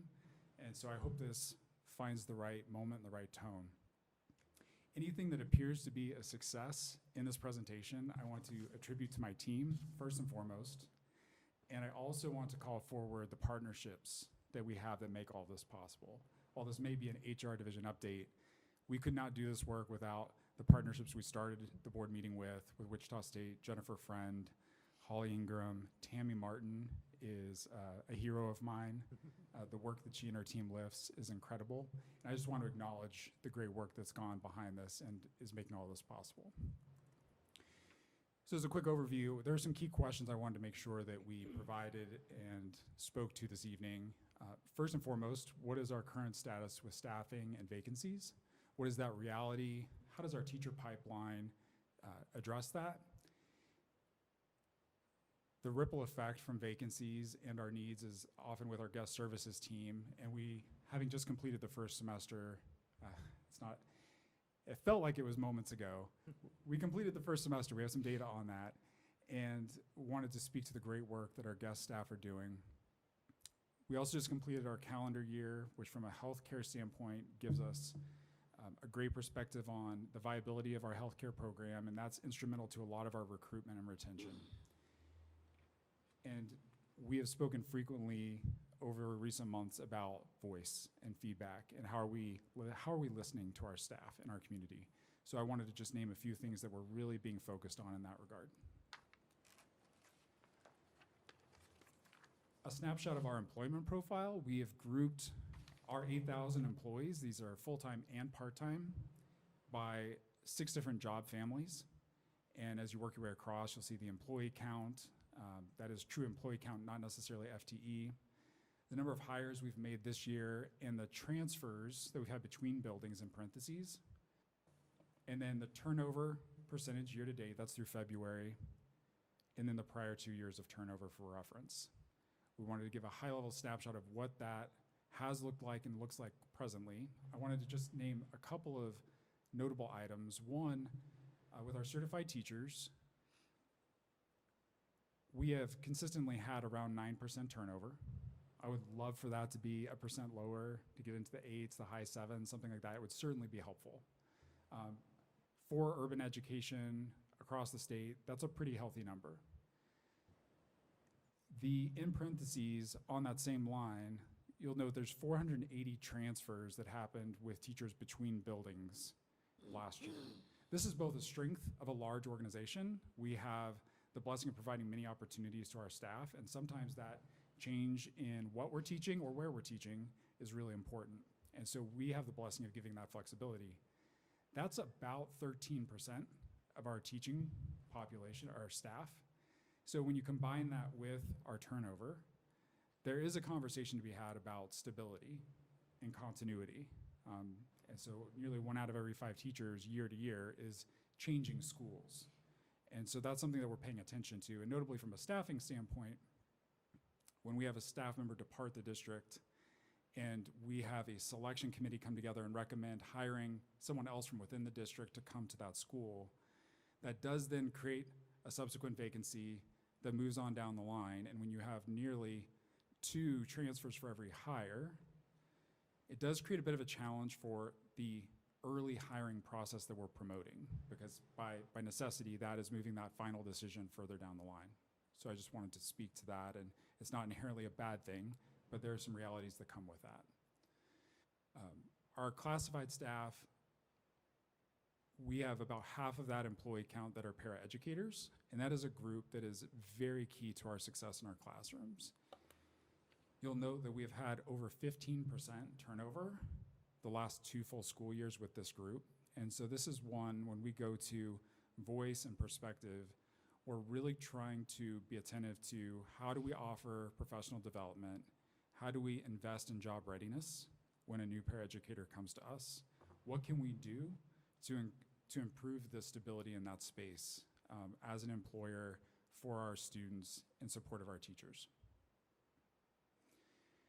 Our certified guest staff, I wanted to celebrate quickly. We had a job fair in January, and we now have over 900 guest staff, which is over 80 more than we had in the prior school year, and that's been a great asset to us. Our guest staff are both fantastic supports. I think someone who steps into a classroom on a daily basis, and most of the time they have lesson plans, but sometimes they don't. Like, there are just emergencies that come up. They do remarkable work. I just want to acknowledge that and celebrate them. So our current Hey, snapshot. Steve, I'm going to jump in real quick. Please. You go back, Yes. just because I want to tie this to something. I don't want to interrupt you later. So para-training, para-professional learning has been something that you guys have seen on the building needs assessment over the past few years, and it is a direct investment we're making intentionally this year and into next summer and into next school year. So again, that feedback loop where we ask buildings, what do you need? How can we help? I think a lot of paras want to do a great job, but they come to us, maybe as kind of a blank slate. And so to provide them with the training they need has been intentional, but that has been the last two budget building needs assessments. That's been, I don't know, top 5, pretty high, number 1 on one year. So just to tie that back around, we are directly responding to the feedback we're getting from the teachers in the field about what they need in the building leadership team. So just want to lift that up right now. Yeah. Yeah. All right, so where we're at this moment, as of last week, looking ahead to the forward school year, we have 117 teaching vacancies that we're looking to fill, and we have 60 paraeducator vacancies. The reality of where we are in this moment is we have just over 30 teaching vacancies, and we're now down to, you'll see in an upcoming slide, 47 para vacancies. We hired 3 more this week, so we're down to 44. But as we are fully focused on 26, 27 right now, and right now we're trending towards having either the same amount of departures from the district that we had last year, or will be slightly lower. Historically, looking at the past 5 years, we know 40% of our vacancies by the end of February. And we know just under 60% of our vacancies by the end of March. From a timing perspective, that isn't ideal because our candidate interest is really maximized now. And so we're really trying to be attentive to that timeline and see what kind of conversations we can have about better syncing that up. Some proactive measures we're taking, we have, as mentioned earlier, a great student teaching program. We have over 140 student teachers that have been with us, that have been evaluated by our staff, by Tammy Martin, our peer consultants, getting great feedback on how they're doing and where our rock stars are. We've signed 11 open contracts with student teachers. We've been out on the road to now with Emporia State and Wichita State last week, 40 recruitment events. We keep moving as proactively as we can, but we also know that absolutely every vacancy matters. And so we're trying to keep that urgency there and do our best to get those open contracts in front of principals, get those interviews moving now.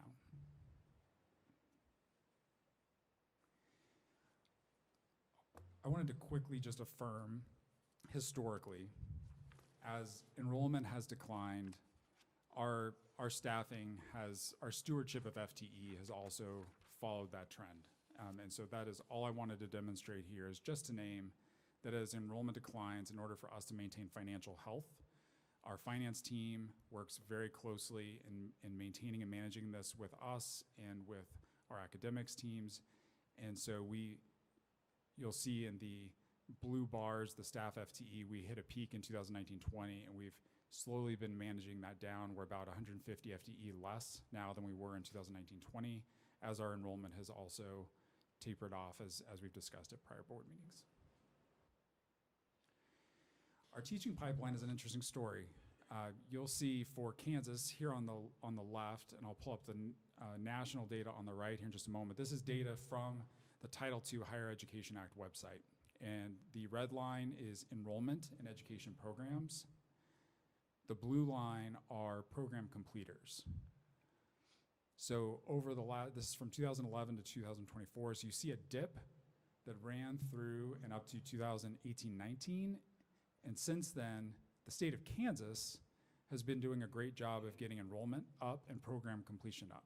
So compared to 2011, we're down 5% in program completers, and we are actually up on overall education enrollment. I want to come back to the partnerships with Wichita State and many of our universities and colleges, the alternative programs, the teacher apprenticeship programs, all the different ways that our community can get into the profession. This is a testament to that work. Nationally, you'll see that enrollment has rebounded. We're now only down 5% from where we were in 2011 nationally, but our program completion has not rebounded at all. We're down 28%. And so when we talk about some of the pain points we have across K-12 education, this is evidence of that. And I wanted to show these side by side, in no small part to highlight the great work that our colleges and universities locally have done and what great partners they are.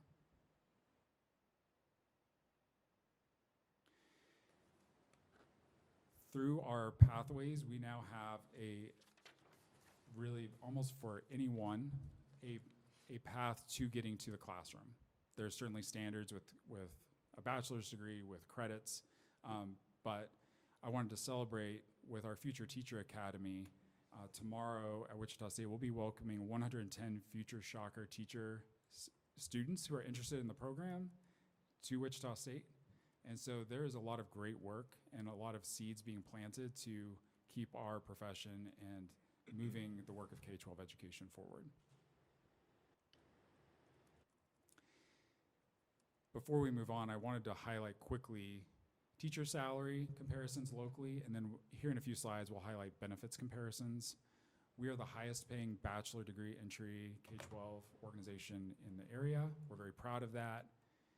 We also have the highest maximum for a bachelor's degree as far as our step schedule, and only require 8 steps to get there. On the schedule we have in total, we are not the highest paying district. However, you'll note that we only require 14 steps to reach that maximum. So that is a significant advantage for our educators. A few challenges and opportunities I wanted to highlight. The timing and sequencing of separations and hires is really important. We think there's a path to doing some of those things better, and so we'll be working on that in the forward school year. You've heard with some consistency that schools that don't have full-time child study teams, that is a very desirable and needed area of support.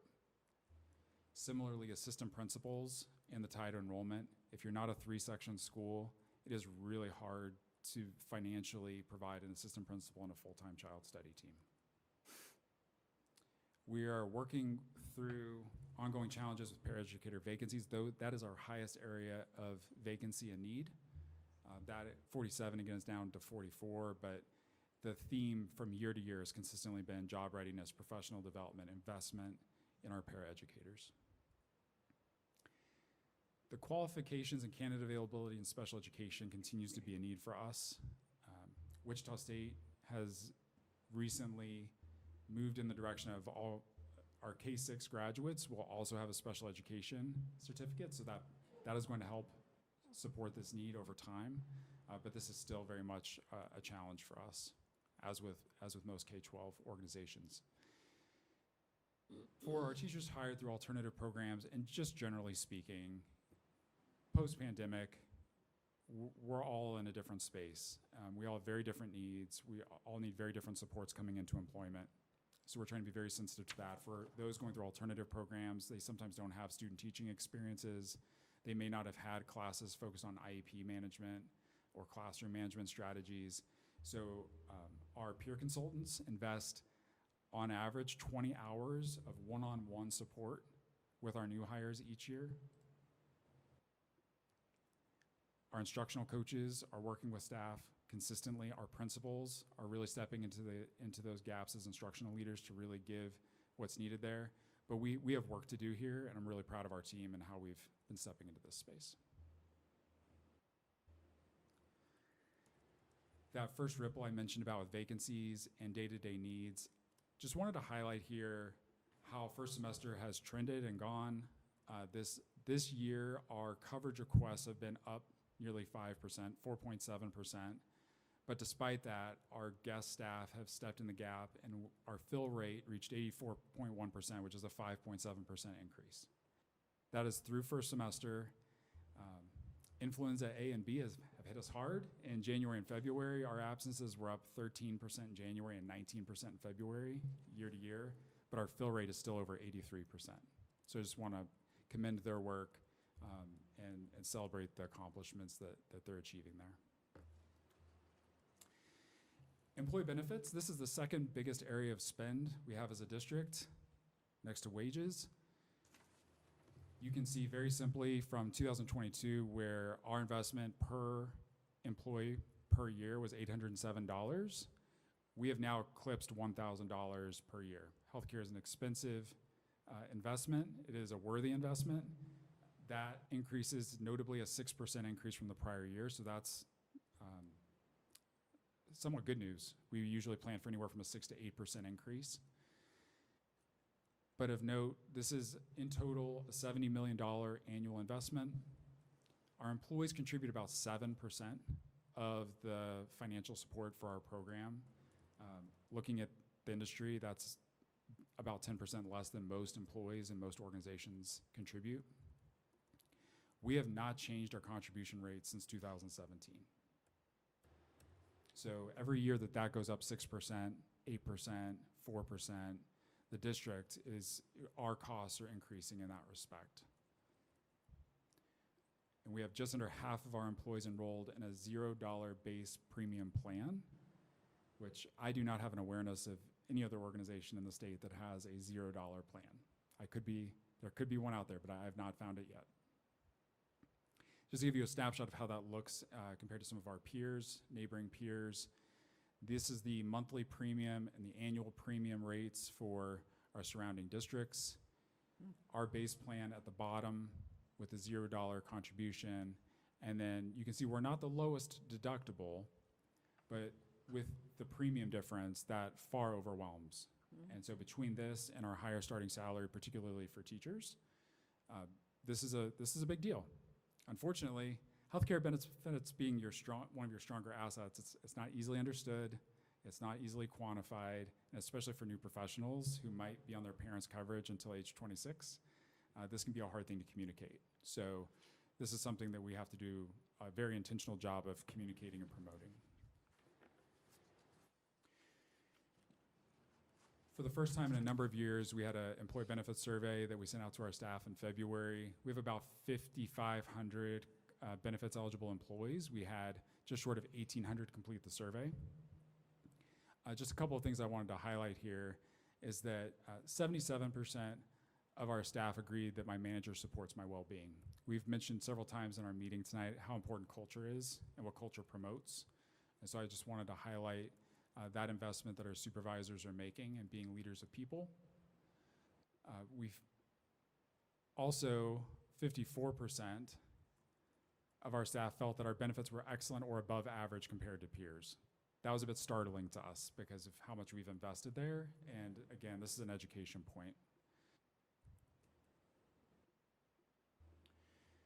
And last, seeking perspective, listening is really an exercise of curiosity, humility, and there's courage to be able to acknowledge when we haven't seen an opportunity and someone's bringing it to our attention. And so I wanted to highlight just a few areas where we're actively listening. We're really pursuing our vision of our staff being thriving members of our community. And so we're similar to the fall, we're getting out to every school this spring in our spring engagement tour, and it's highlighting staff experience so that we can better understand what the day-to-day experience of our staff are and what our opportunities are. We just finished our February benefits survey. We'll have our building needs assessment data again soon. You might recall in one of our public comment sessions, I believe it was in January, that someone was a bit frustrated that there wasn't an opportunity to give us exit survey feedback. And we listened to that, and we reached out to anyone from January forward who has resigned and is actually still with the district. It's a future resignation. We've put an exit survey in place, and that will go out every month to staff who have resigned so that we can get that feedback. So we appreciate them calling that forward. And we'll pair some of that feedback with stay surveys, do a small sample of employees who are continuing in employment with us and ask similar questions so that if we're getting feedback about management practices from staff who are exiting, that we can pair that up with the experiences of staff who are staying and see if there's dissonance or if there's some resonance, and that we can put something in place to improve our practice. We've mentioned Ed O'Malley's book and what the Kansas Leadership Center and Health Foundation have done with a healthy state of Kansas. There are a number of resources we have from retention surveys that Emporia State has really helped lead. that authorship, a number of great research resources. We're trying to figure out what an employee experience survey would look like that would help highlight whether our staff are thriving, and if not, what are some signals that we can get in front of or do better with. So that is a very, I feel like, cursory but important update that, again, we wanted to offer because we're bringing you data every month, but it's in such a fashion that you can't really get much of a snapshot of the big picture. So whatever questions you have, I'd be happy to try to help with. If there's something I don't know offhand, I'll gladly follow up. Any questions for Stephen? I have one. Amy? The 2025 Emporia State Survey continues to show that educators in years like 4 to 10 are most likely to leave the profession. I feel like you're doing a lot, we are doing a lot of work to keep those folks in our classrooms. Have you noticed that same kind of a trend here where our younger teachers aren't sticking with it and are leaving the profession and going on to something else? I want to be, I think, yes, I think that's what we're seeing. I'll confirm. That's what I thought. But we've invested so much in that first year experience. Part of a hallmark that we're really proud of is we have about 90% of our first year teachers that stay with us. But over time, especially I think year 4, that is a really critical year 4, year 5, where we start to see some loss. And so that's, let me confirm that through our data, but I would have guessed that that's probably resonates. true. And my other question is about longevity. I feel like in the contract, there's stipulations for longevity. You know, you've been here a while and, you know, you're at the bottom of the pay scale, like I was. And I never got the benefit of the step movement and that kind of thing when there was bargaining. The longevity kicks in early here, doesn't it? I mean, before you reach the bottom of the pay scale? Isn't it like, I don't know, maybe Katie can answer. Oh. Is that right, Katie? The longevity starts before, like at year 10 or something? Year 14. Right. So that's a good thing because, you know, in other districts, you don't have that longevity guaranteed. So, you know, maybe it'll bring people here. Yeah. So that's a good thing. Absolutely. Thank you, Amy. Diane? Thank you for the presentation tonight, Stephen. I think hiring teachers and retaining teachers is a conversation that we hear a lot about, so I appreciate the data and the information. We had a public comment speaker tonight pose a question and a what if, and so I'd like to give you an opportunity to kind of speak in generalizations to that, and you or Kelly, I think, could speak to that of, if you go back to slide 4, it shows our current vacancies. So we do currently have vacancies, but the what if question was if we had a classroom size of 17 students. So we currently have vacancies, so if we pose to have more vacancies, what would that look like with our budget? What kind of financial changes would that look like? Could you speak to that on a HR perspective? Sure. I believe our current average class size is at or just above 19 students. So if I were to take 3,900 teachers, 2 students per classroom, and then work that out to new classrooms, how many teachers that would be? I believe it would be a little bit over 300 teachers, 300 FTE. And if you were to take that by an average salary of about $75,000 with benefits included, we're probably talking conservatively around $23 million. That's really rough, but I think it would be about 300 FTE, $23 million. And that doesn't include the cost of some more paras, some more support teams. Absolutely, sure. More assistant principals to help with evaluations and day-to-day administration. Yes. Finding 300 teachers. And finding 300 teachers. Correct, yes, and finding 300 teachers. That's correct. Yeah, and I think it's important, I know we've heard the number 24 thrown around tonight some, that the actual average is 19 point something The median is 20. So we do have bigger classes. We do have some on that end. We also have some on the other end. But our average class size is not 24. Our median class size is not 24. That's just a number we use to make decisions. So I should have asked you this before, but this might be information you could share with the board later. If you go to the slide, that's the comparison with other districts. With the steps and yeah. So another column that might be relevant here is just the average teacher salary and a comparison of that, because a lot of our teachers, regardless of steps and tracks and bachelor's, master's, have a lunch duty supplemental, an extra duty supplemental, a coaching job, something or other. And so we pay pretty well on our supplementals too, and that adds to that kind of bottom line, so to speak, of the overall salary. So we have a lot of, I think we have a pretty high average salary in comparison with these two. In one of the prior iterations of this presentation, we brought in midpoint of salaries, and teachers, if I'm not mistaken, were just over $70,000 was the midpoint. Now, that does not include supplementals. It does not include addendum days, anything to that effect. But if that gives a reference point, that's without benefits. I think it was just a bit north of $70,000.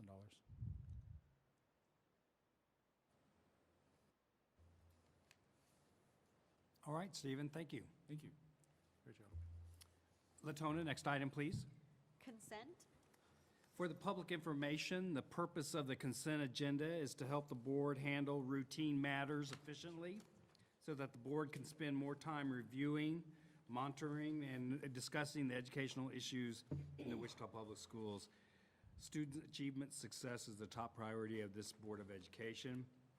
Board members review these items in detail during the agenda review workshop held at 10:30 on the Friday prior to each regular board meeting here at the AMC building.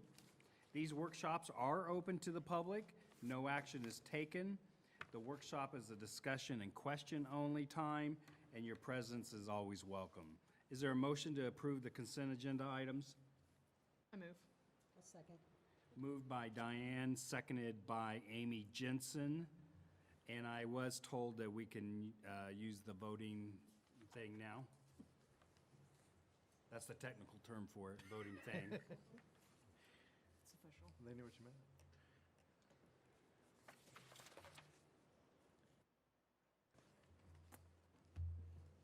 All votes are in.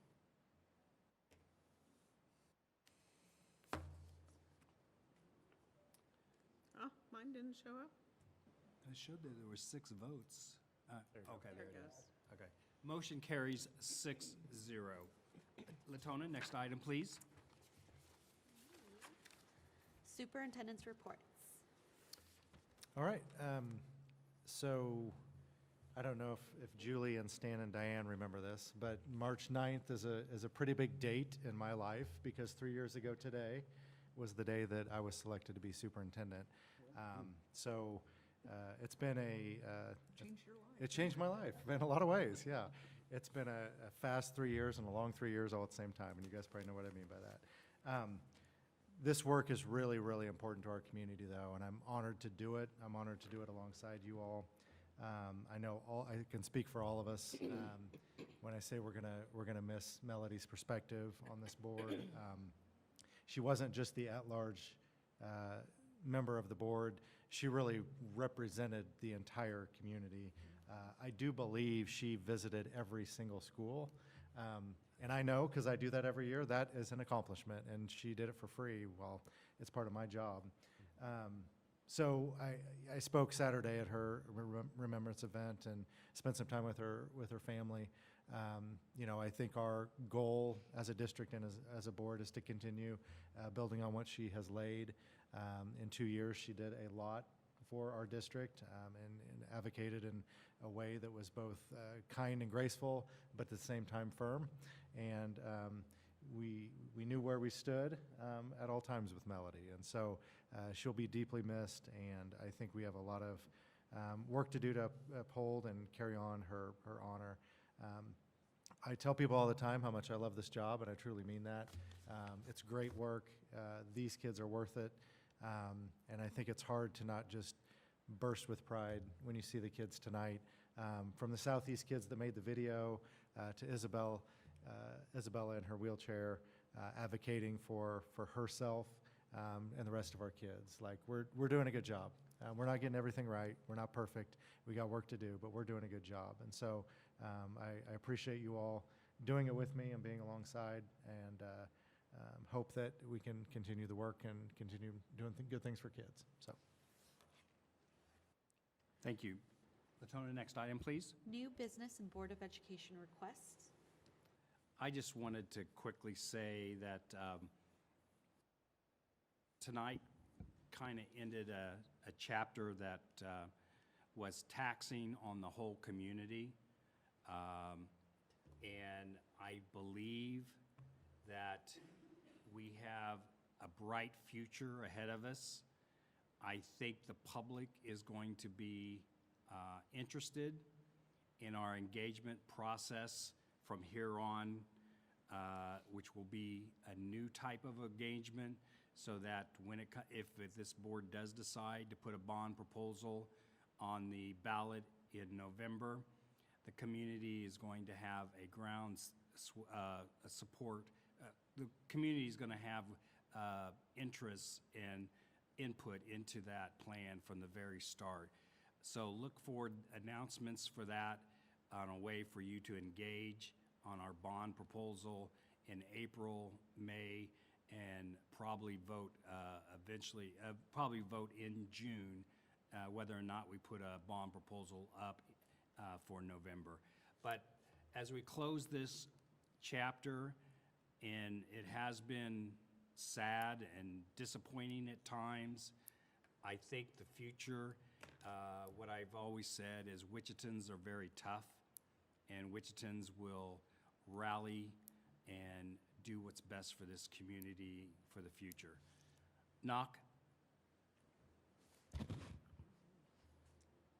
Yeah, just two specific board requests. The first one, I would like for our district to consider participation in the community eligibility provision program. It's a federal program for free universal school meals. I'll write that request form real quick. And then the other Board of Education request would be to revisit our policies pertaining to absences, specifically more standardization, more consistency, yeah, I suppose like better processes around validating and verifying those attendance, those absences, those numbers. So. Amy Warren, sorry. I wanted to put in a board request for reviewing policies 1221 and 1229 pertaining to class size, just as a response to themes that have come up from our teachers union and members of the community, and making sure that as we have different needs that are coming through behaviorally and with increased IEPs and things in the classrooms, that those are still the class size numbers that we feel confident moving forward with as we plan things for the future. And I just wanted to remind the board that these requests, if when they start piling up like they're starting to pile up, we have to be conscious of our staff time, and so there may have to be a vote on whether or not we agree to. We're going to have a lot of staff time needed on engagement in April, May, and June. So as the policy reads, the superintendent and I will gather and see if there needs to be a vote on, because I think we're now up to 4 or 5 board requests. So the board may have to make a decision on, and that's the key of every board, is you can either stay focused or you can go off in a million directions. And if we can accommodate all 5 of these requests, we will. If it looks like it's going to take more of a time commitment, then after we look at all these board requests that are in, they may come back for the board to vote on. Just wanted to remind the board of that. Any other requests or comments?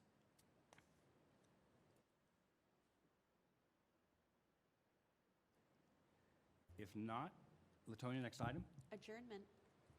I move we adjourn. Second. Moved by Stan and seconded by Diane to adjourn. All those in favor, raise your hand. I'm sorry. No, that's okay. Raising hands is fine. It's faster. Motion carries 7-0. I think we should make the adjournment one by hand. Thank you very much, everyone. Okay, I have useless trivia. What's that? I have useless trivia to share. What's that? I learned I was going to say it